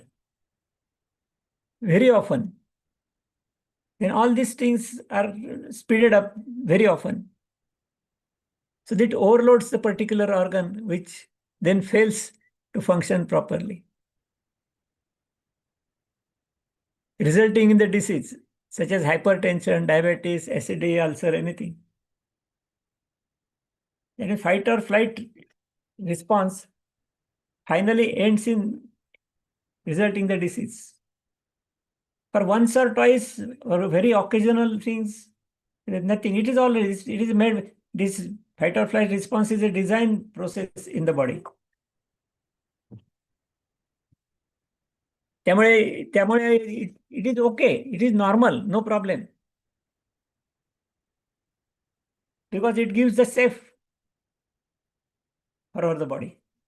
But if it's stimulated very often and with the wrong information, and that is a connection of the mind now. Because mind has to process all this information. Because when you see cobra, this information is processed through conscious mind and then subconscious mind and all that. So mind is responsible for the main stimulation to the brain. If there is a real situation is there, then this fight or flight response is better to save our life. It is essential also. But sometimes mind interprets it the wrong way. And then fight or flight response is stimulated. So all these things happen without any real fear. If there is no real fear, because as I showed you the picture, that is just a picture that cobra is not going to bite. But some people may develop the fear just by the picture. Actually, fight or flight mechanism should not be stimulated because it is not real. But mind feels, oh, real cobra. And this response is stimulated, and all these things happen. They are overloading all the organs. And these organs get overloaded. This happens repeatedly. That is what I mentioned here. If it is happen very often, repeatedly, then all these organs which I mentioned to you, they are getting overloaded regularly. And certain organ is weak, that fails to function properly in normal condition, and that results in disease. The disease may be any disease. So here we must know the role of mind for making the decision whether the fear is real or not. Next slide.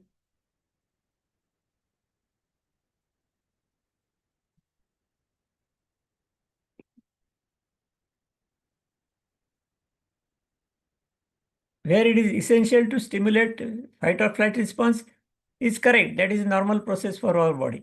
But many times it is stimulated unnecessarily.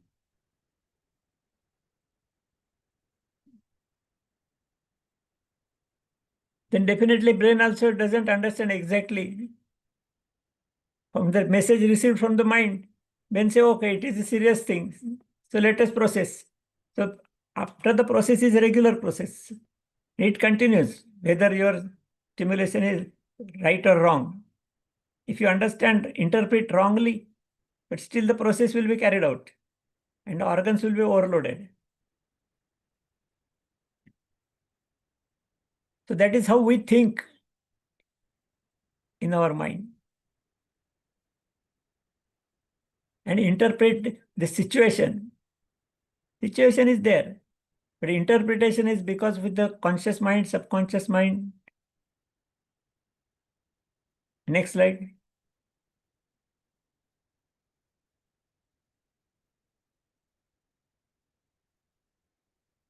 So mind should interpret the situation properly.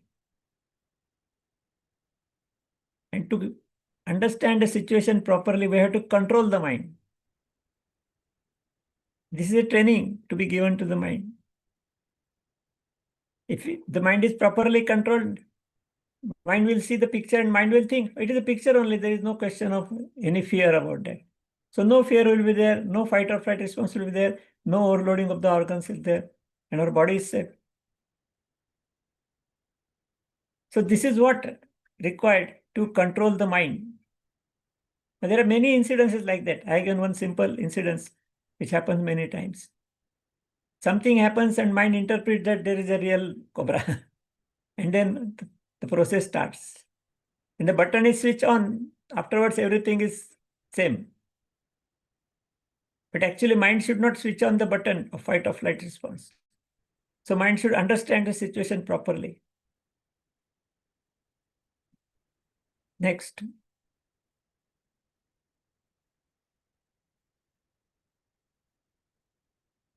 So here the role of yoga comes in picture, you see.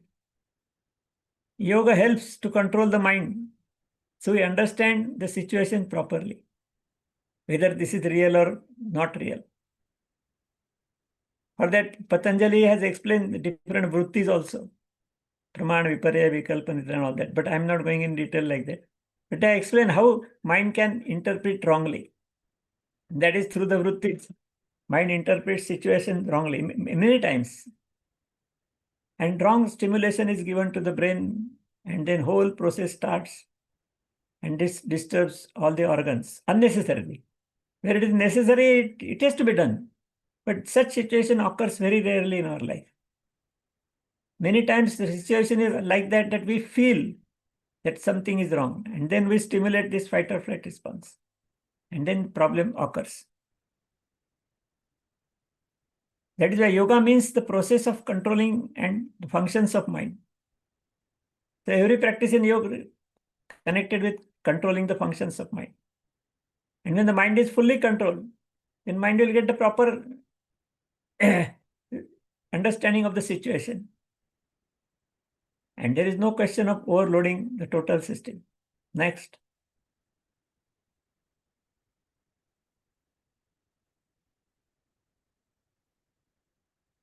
Now there are different practices in yoga, but main aim is like that, to control the mind. And I explain you why to control.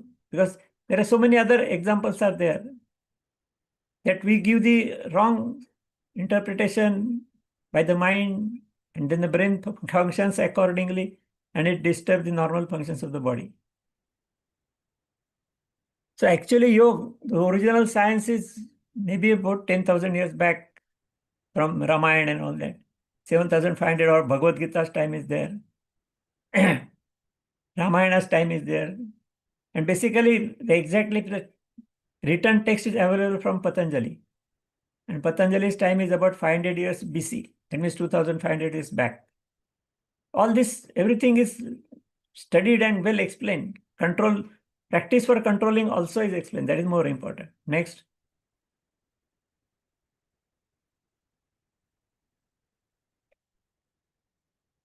That is the definition of yoga also given by Patanjali is yoga chitta vritti nirodha. Control your vrittis. When your vrittis are controlled, your interpretation will be controlled. And when the interpretation is controlled, you will take the proper understanding, proper reaction to the body, and you can keep the body safe.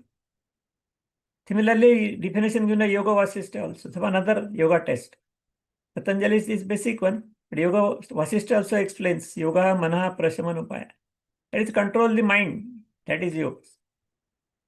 That means yoga is not mentioned that making your health properly and all that.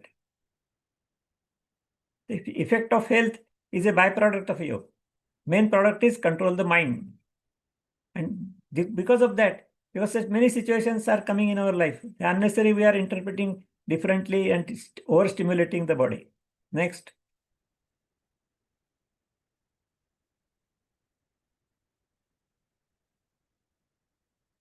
Next slide, please.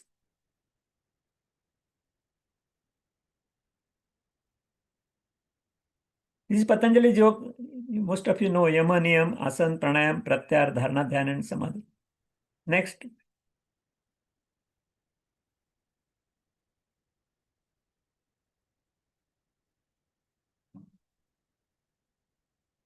So Asana, Pranayam, these are my regular practices which you are practicing. Asana, Pranayam, everybody knows. Pratyahar is a isolation of mind, some different processes there. Dharana is concentration. Dhyan is meditation. Then one more process, Omkar chanting, that is mentioned by Patanjali. It is not incorporated in the Ashtanga Yoga, that's all. And Yoga Nidra, this is provided by our Paramos Satyananda Saraswati. So these are the practices specifically for controlling the mind. Next.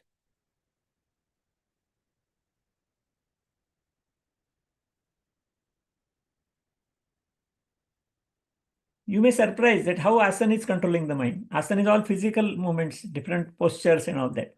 But the result of asana, as given by Patanjali, is tattva dvandvanamighata. Dvandva means duality of life. Heavy and light, hot and cold, these are physical dualities. But some mental dualities are there. I like this, I don't like this. I have this, I don't have this. I don't want this. So these are mental dualities. And our life is full with dualities. And then we have to struggle for the decision.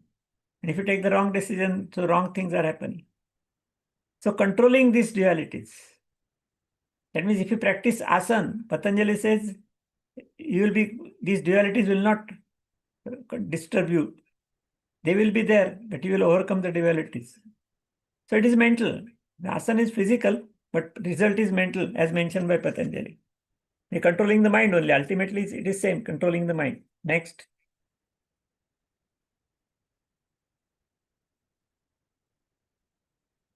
Now, pranayam. Pranayam is a breathing exercise, physically breathing exercise, but ultimately it is also controlling the mind. Because you see, in pranayam, we control the breath, inhalation, exhalation, holding the breath and all that. But breath is connected with the mind. Very close connection is there. If somebody is angry, his breath rate will be high. And previously also we see, when the fear is there, the breath rate increases. So breath rate and mind is connected together. So to control the mind, we control the breath. So automatically we can get a control over the mind. This is the basic concept of pranayama.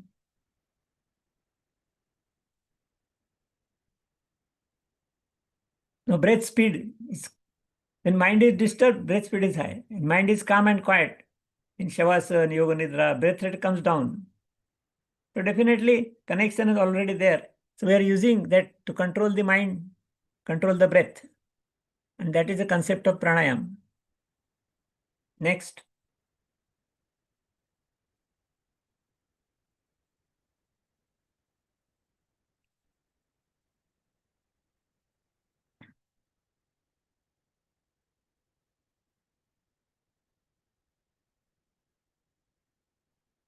Next is definition of pranayama given and all that. Now we'll not go in detail. We have short of time now. Next. This is pratyahar, but it's very difficult to understand right now. These are practices of pratyahar also. Pratyahar in a general sense, withdrawing the mind from sense organs. So mind is disconnected from sense organs. Like that. That is pratyahar. Next.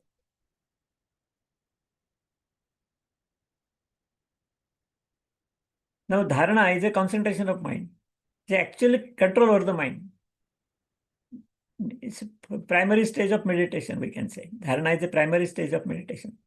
So when you control the mind and ask the mind to observe on a particular object, that is dharana for a long time. So we are controlling the mind. So this is the best technique to control the mind. Of course, dharana and dhyan is in meditation, we can say this primary meditation, dhyan is advanced meditation. Next one is dhyan one.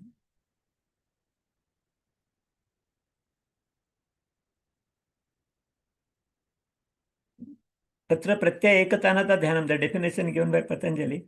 But it's an advanced stage of dharana, that is deep concentration, we can say. Or dharana is concentration, dhyan is pinpointed concentration. Normally, mind is very unstable. It moves very fast. And a number of thoughts entering in the mind. And when the number of thoughts is more, our mind gets disturbed. So reduce the number of thoughts in the mind. That is but starting aim of dharana particularly. So dharana is only one thought in the mind. And dhyan is pinpointed one thought in the mind. When the mind thoughts are reduced, we are experiencing the peace, what we call is mental peace. Everywhere, everybody is in search of mental peace. Where we'll get the mental peace? Our mind is tested. This mental peace, dharana and dhyan, these two processes are very, very important. And they definitely give the result also. Anybody can practice. There are some techniques for dharana and dhyan and all that. But if you follow the techniques properly, practice regularly, then definitely you will be able to reduce the thoughts. And finally, we have to reduce one thought. And in samadhi, that thought also is to be removed, thoughtless mind. So then that is the real mental peace. And when the thoughts are reduced, definitely we are able to interpret the situation properly, give the proper instructions. And we can save from the fight or flight response like this. Next.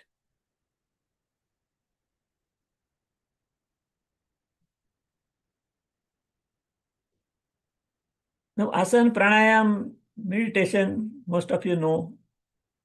You might have learning also, practicing also. But now there is very much important practice of Om chanting.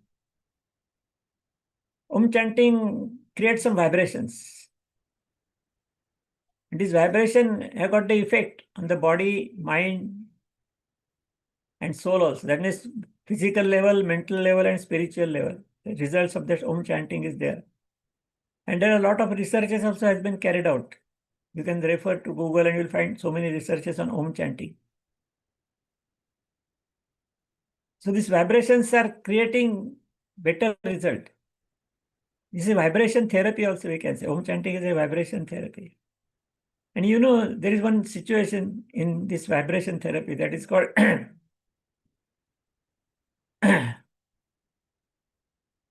when two frequencies match, it is called resonance. It's a physics atom.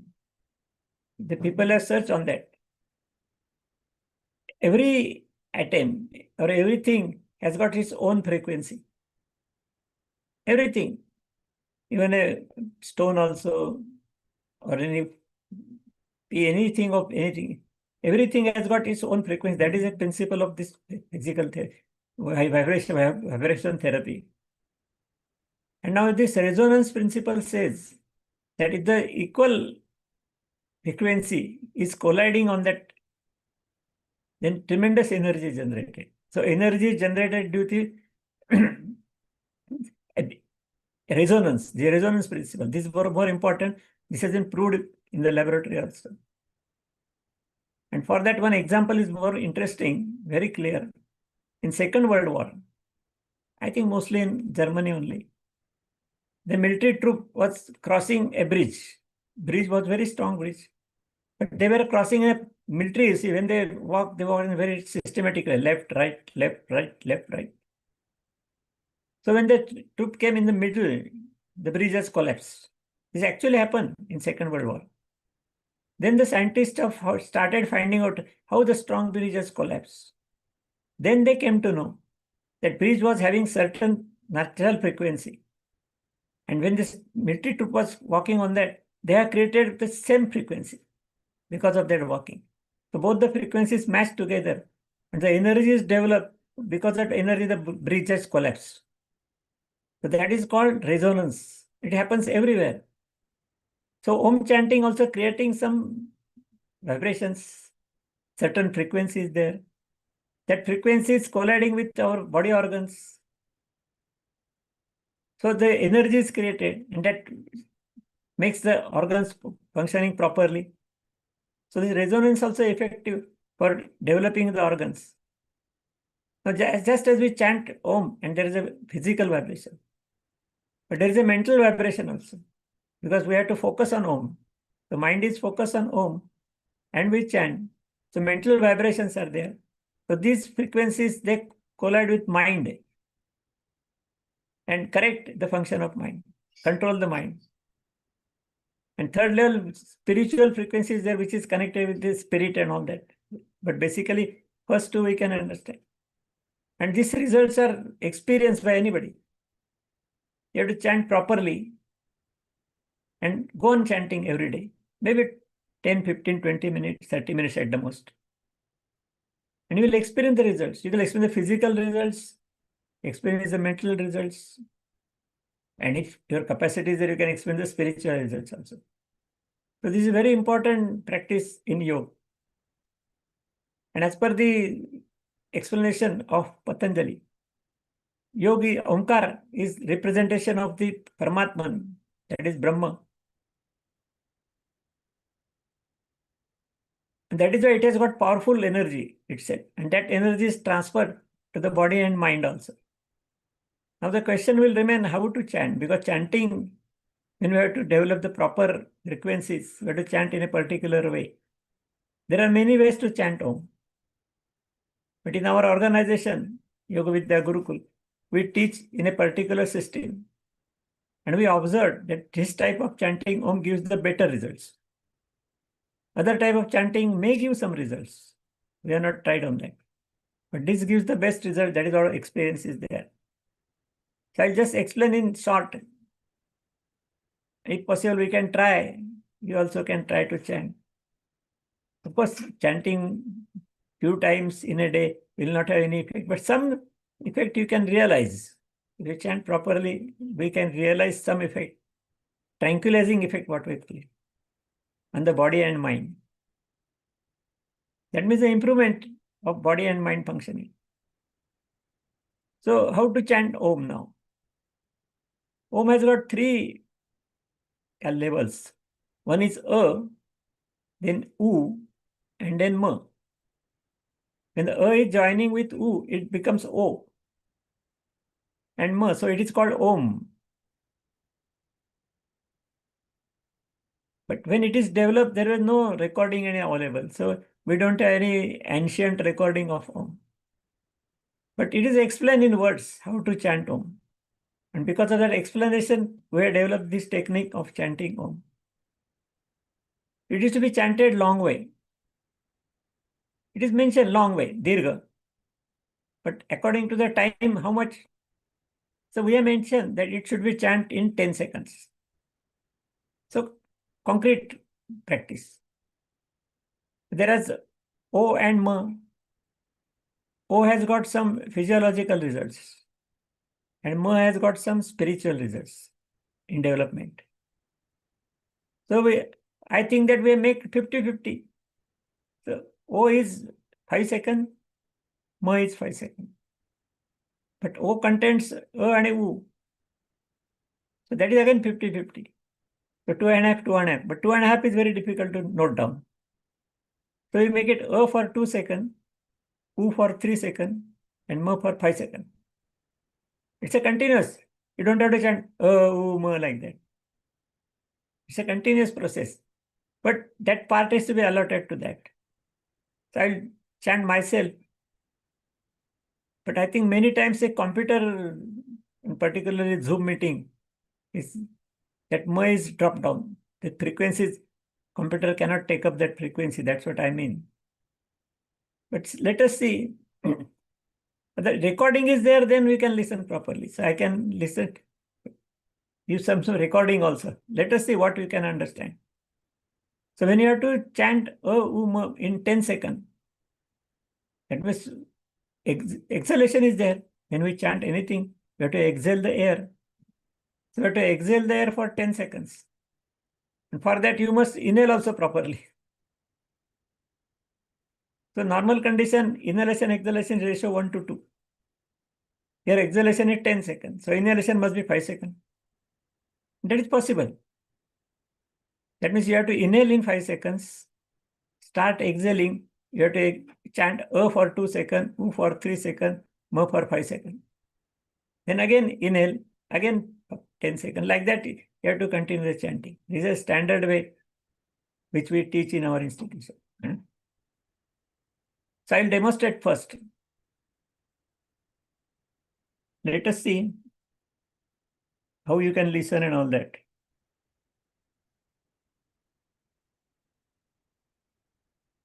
First, I have to inhale, but when I'm chanting, I will not be able to speak. Almost there.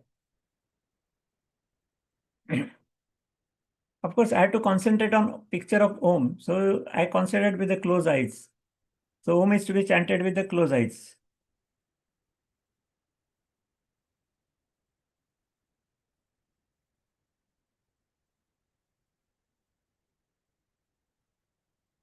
You just observe and listen. Don't chant anything. So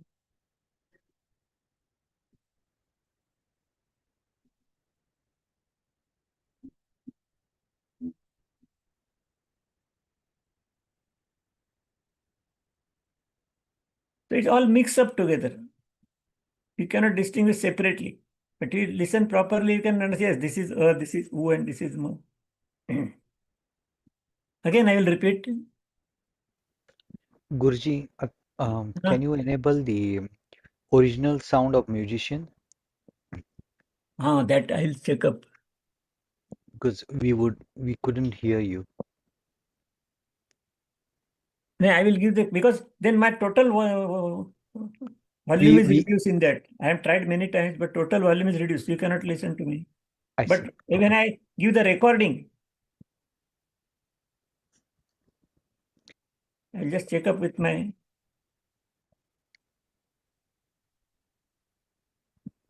recording. You can listen properly.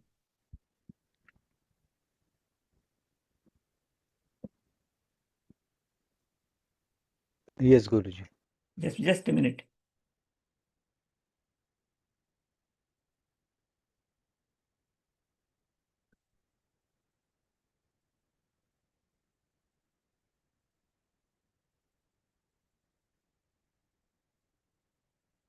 See, this is there now.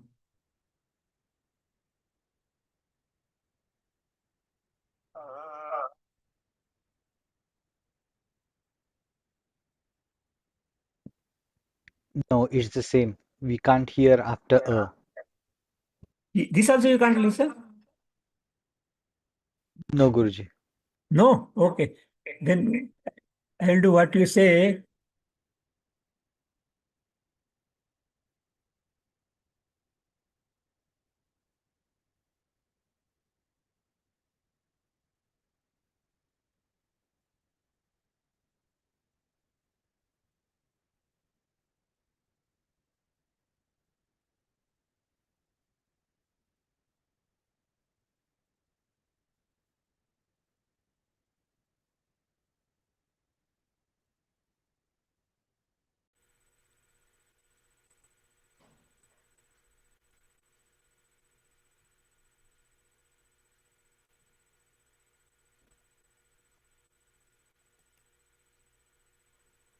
आता ऐकूल. Okay, I will chant again.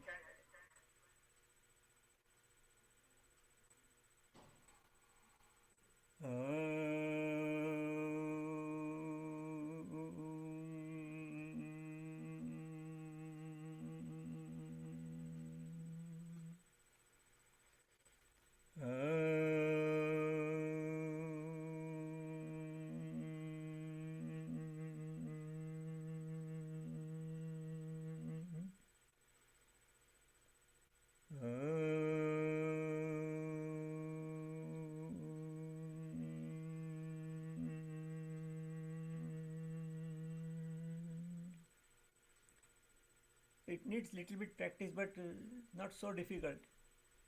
I think all of you understand how to chant Om. Now you chant now, but I will give the instructions. Keep your volume off, mute yourself. Then I will say and I will give the instructions how to chant. If you want to see the picture of Om is there on the screen. You can see that picture also, or you can close the eyes also. Now first you have to inhale. Inhale fully, deeply, as much as possible. Deep inhalation. Now open your lips little bit and start chanting. After some time you have to start closing the lips. When you close the lips, it be converted to U. And when you close the lips fully, it converted to M. Now just listen again. I will repeat this. First, just listen now. You have to inhale fully, then open the lips little bit, maybe little about quarter inch or 6 millimeters, something like that. And then start chanting for 2 seconds. After 2 seconds, that chanting is continued throughout Om. But your lips are open, so try to close the lips slowly. You should close the lips in 3 seconds. So when you start closing the lips, that will be converted to U automatically. And when you close the lips fully, it will be converted to M. So it's all automatic. But just open the lips and close the lips. Open the lips for 2 seconds. Closing should take 3 seconds, and afterwards they are totally closed. So this is the chanting of Om. So I'll give the instruction accordingly now, slowly, step by step. Now inhale fully, fill your lungs totally, open the lips little bit and start chanting. Start closing the lips slowly in 3 seconds. Now close the lips fully and continue M, as long as you have got the breath in the lungs. And then inhale normally. Again, I will give the repetitions with proper instructions. Now you understood what is the instruction and what to follow. Now inhale fully, deeply and slowly. Fill your lungs totally. Open the lips and start chanting. Start closing the lips slowly. Close the lips fully and continue M, as long as you have got breath in the lungs. And then breathe normally. So this is how you have to chant Om. For your convenience, we'll provide the recording of this Om chanting, which you can listen properly and chant along with also. It is chanted for a long time, maybe 15 minutes or something like that. So you can listen for some time, then you try to follow like this, and then you will be able to chant along with me only, along with the recording. So this chanting of Om is very simple, very easy. Only you need some practice, that's all. But very effective also. If you chant like this, maybe 10 minutes a day. If you chant for 10-15 days, you will feel the change. Mostly, Guruji, your mind can will you? be quiet. And not only chanting the Om, but this mind will be calm and quiet throughout the day.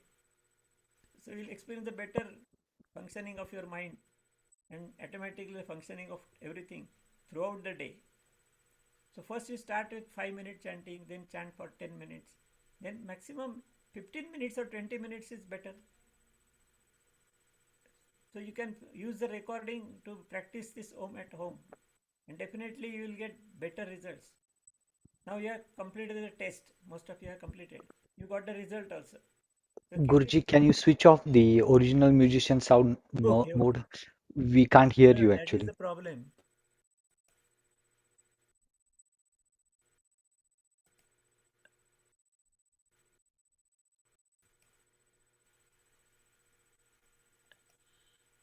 Of होत नाही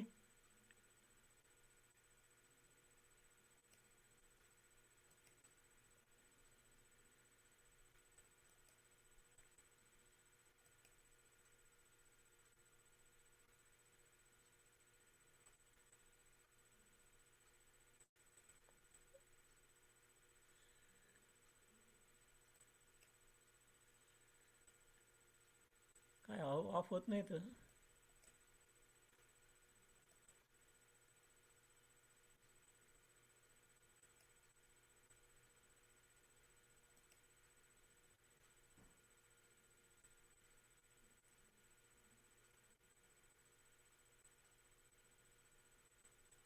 of कसा करायचा तो on तर झाला. Click on a noise removal default button. Click on केलं तर काहीच येत नाही खाली. Noise removal default. पण ते ओरिजिनल साऊंड फॉर म्युझिशियन असं म्हटलंय, त्याला खाली काही येतच नाही. It will be above the original sound for musicians option. It will be above. There will be 3 radio buttons. You will have to choose the first मला radio button. सेटिंग मध्ये जायला लागेल, ऑडिओ सेटिंग मध्ये. Yeah, audio settings, please. Audio setting मध्ये echo, Windows, signal process by Windows auto, audio capture, तिचे पण नाही आहे 300. It's under microphone modes. Microphone मोडच नाही आहे, काय भानगडे काय समजत नाही. ॲडव्हान्स मायक्रोफोन आला. येस,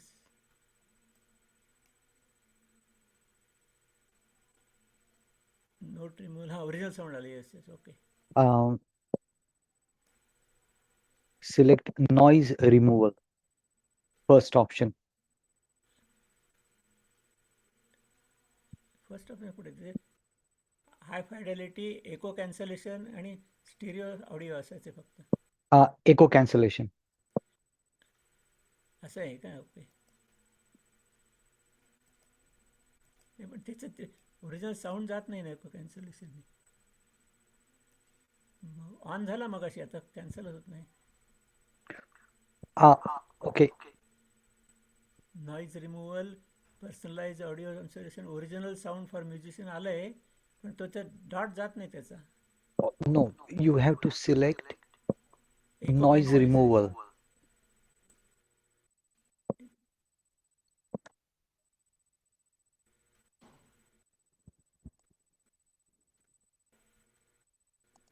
ॲडव्हान्स मध्ये जायला पाहिजे का? No, non removal, it is exactly there only.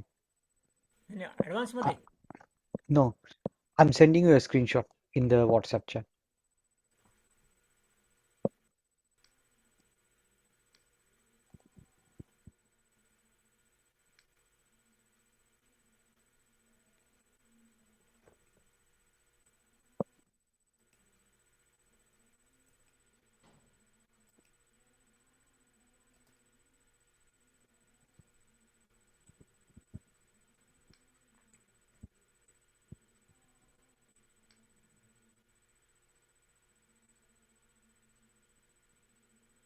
केलं नाही ते, एको कॅन्सलेशन क्लिक केलंय, ते ऑटो म्युझिशियन नाही ऑफ होत नाहीये. नाही, ते मी जो स्क्रीनशॉट पाठवला त्याच्यात बघा, नॉइज रिमूव्हल डिफॉल्ट ते सिलेक्ट करायचं आहे. नॉईज रिमूव्हल डिफॉल्ट, हां ते सिलेक्ट आहे, लक्षात. हां आता गेलं. ओके, आता आलं Okay. बरोबर. Yes, good. Thanks. Thank you very much. करा स्क्रीन शेअर पुन्हा.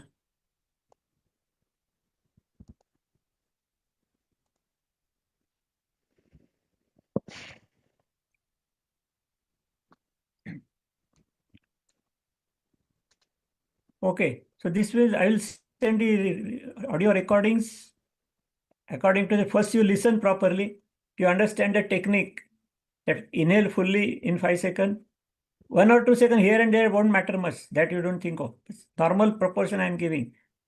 So we have to inhale fully, open the lips, then start chanting for 2 seconds. After 2 seconds, start closing the lips. You should close the lips within 3 seconds. So will be converted to U. And when you close both the lips, the whole thing will be converted to M. So this accordingly continuous. You have to chant only throughout. But opening and closing lips make it U and M and all that. So with these recordings, you can definitely practice it. Okay, next.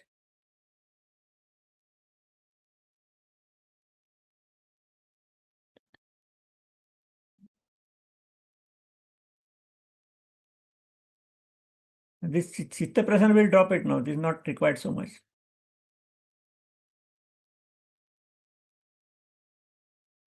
That also next, please. So that's all. The Om chanting is very effective process for controlling your mind. And you have given the test, you know the result of anxiety. You practice Om like this, maybe 15 days, at least 20 minutes a day, 15 days if you chant, and you again repeat the test, you will definitely get some improvement in the functioning of the mind. So with this conclude my lecture. Now some questions are there. You are allowed to ask some questions for a few minutes. Let us continue.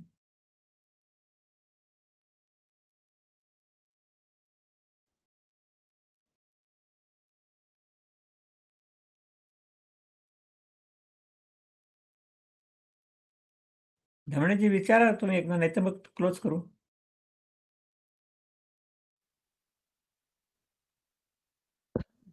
Guruji, there is a question that Yes.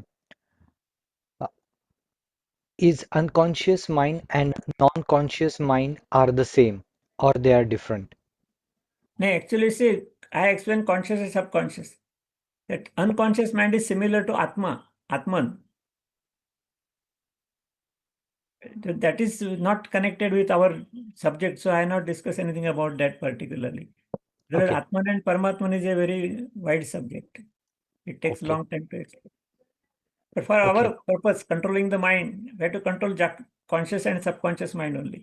Unconscious mind we cannot control. It exists as it is. Only thing we have to improve the connection between unconscious mind and mind. That is done by the practice of yoga, in particular meditation. Okay. Participant would like to know the interpretation of the test results.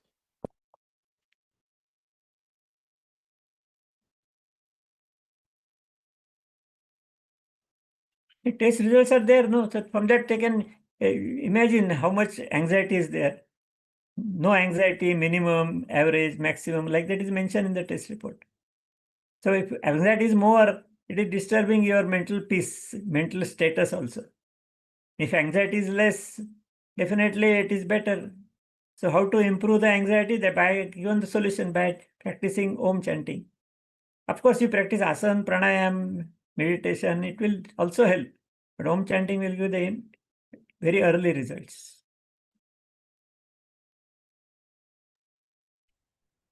Okay.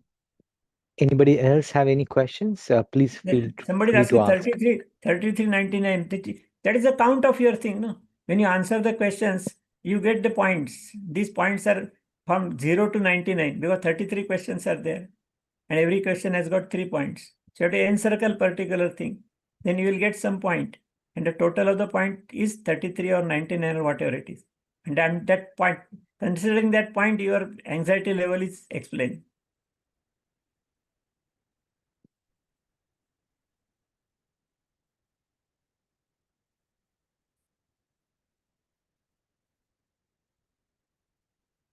Okay. Do we have any more questions?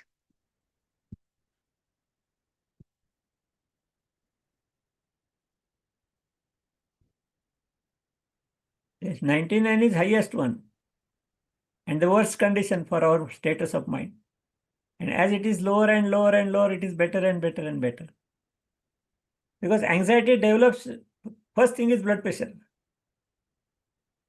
And second thing is the condition of mind is disturbed also there. So mental pace is disturbed. So if the score is low, it is better.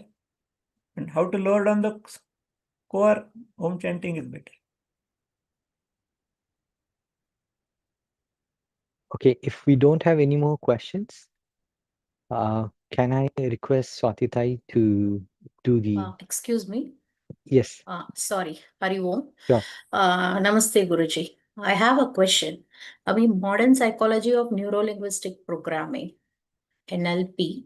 So there, what they are telling us, you need to stop the brain to send the signal to the mind. Yes, but how? But brain has to be given some instruction to stop the signal. That instruction can be given by the mind. Okay. And it's mind misses mind. If my mind is there, I'll be able to control the minds. So I is unconscious mind, Atman. Mind is there. So Atman has to instruct, and the mind has to listen, and then mind will give the instruction to brain, and then brain will instruct to the different organs. So ultimately, control of mind is the result for everything. Okay. So we have to tame the mind. Yes, yes. Because brain works under the mind. You told me that brain gives the signals and all that. It's okay. But how the brain will be controlled? That will be controlled by the mind. That modern psychology not explaining anything about that. Yeah. Thank you. Hari Om.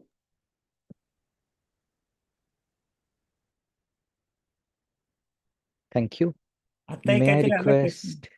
request? No, everybody is thanking you, Guruji. Okay, okay. There is one question in the chat. Okay.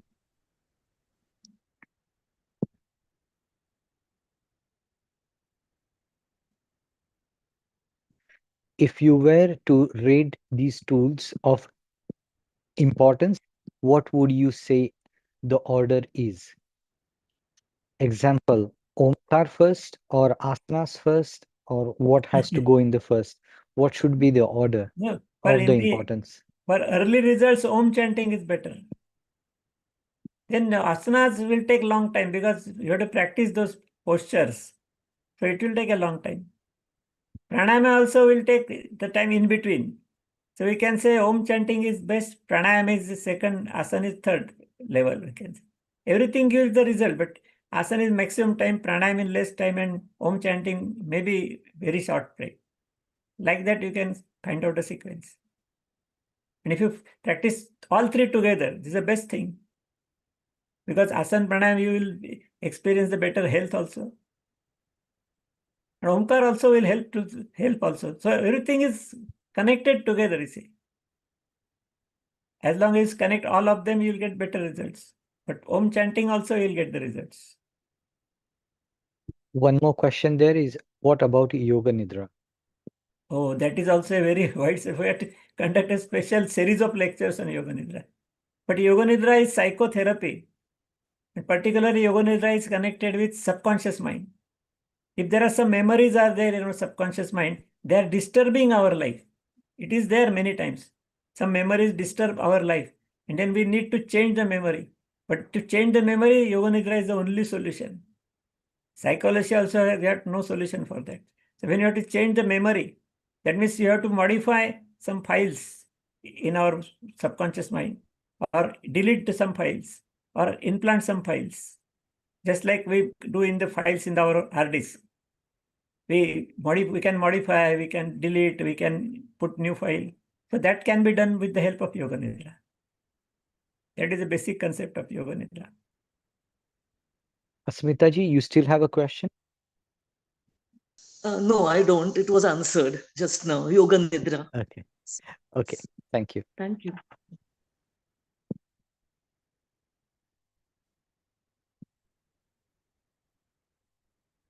Okay, then let us close this session.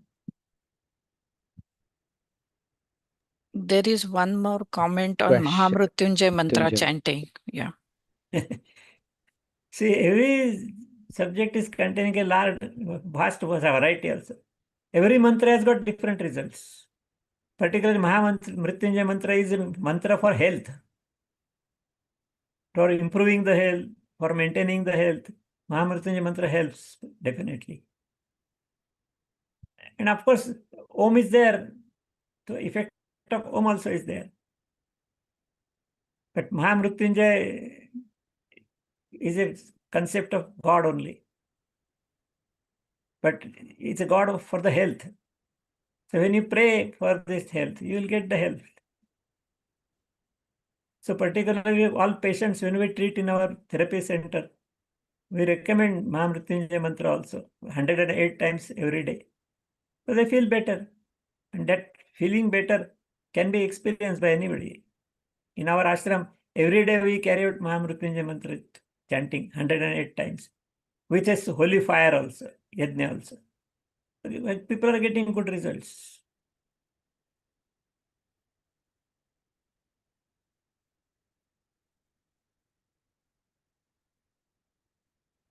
Guruji, does participant should do this test one more time after the various After chanting practices? Om, Mhm. if they chant Yeah. Om, maybe 20 minutes, 15 to 20 minutes every day, like that, 15 minutes, 15 days. Then again, they can repeat the test and find out the score. The score will be Mm. reduced, definitely, to some extent. And if you chant for a long period, the score will come to very low point. So your anxiety will be reduced. That means your anxiety is reducing. So your mind is calm and quiet. So you'll feel better and better. Okay, Guruji. Are there any more questions?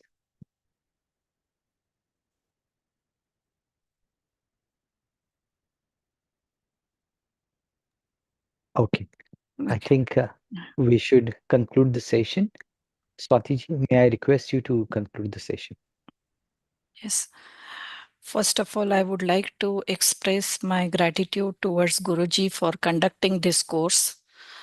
Um, Actually, this course or this workshop, Guruji has been conducting in Marathi for so many years. So it was, we are really grateful to Guruji to open this topic for everyone else who cannot understand Marathi or who is not able to attend the workshop in Marathi.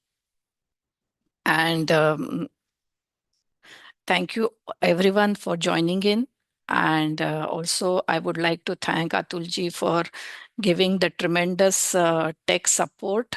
All of you have seen his practically how he helped out, and there is a lot of background work for conducting such workshops. So thank you, Atulji. Thank you, Mayuri, also for being a great support. So let us conclude, and I hope everyone will. Now we have understood how our mind works, and we would try to put it in a better action. And if it is going in the wrong direction, we would try to change it to the correct one, hopefully. So we would conclude this session by chanting Three Omkar. So come into a comfortable meditative pose, keeping your spine upright and gently closing your eyes. We'll chant together.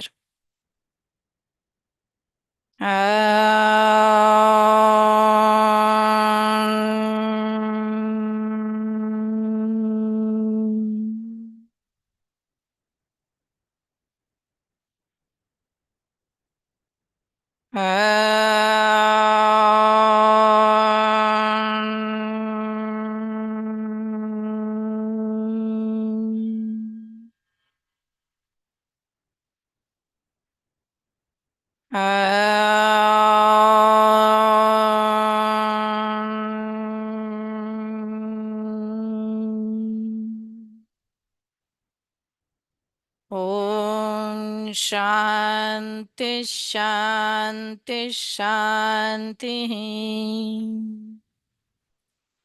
Hari Om. Thank you, everyone. And we will soon be coming up with another interesting workshop with Guruji. So we'll announce it soon. Right, Atulji? Or you want to announce? There will be one new workshop coming up. It's the chakra meditation that is coming up either in September or October. We will announce the date soon. We have done this workshop before in English, so this will be the second time we will be conducting this workshop. Hopefully, you all will be able to join. We will send the information in the group chat soon. Thank you.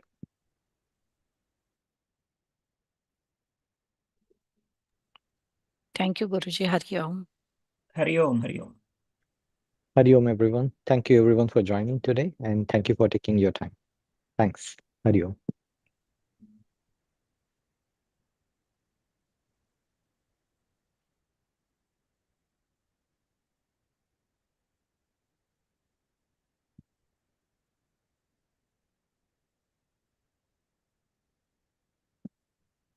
Mayuridai, should we stop the YouTube live?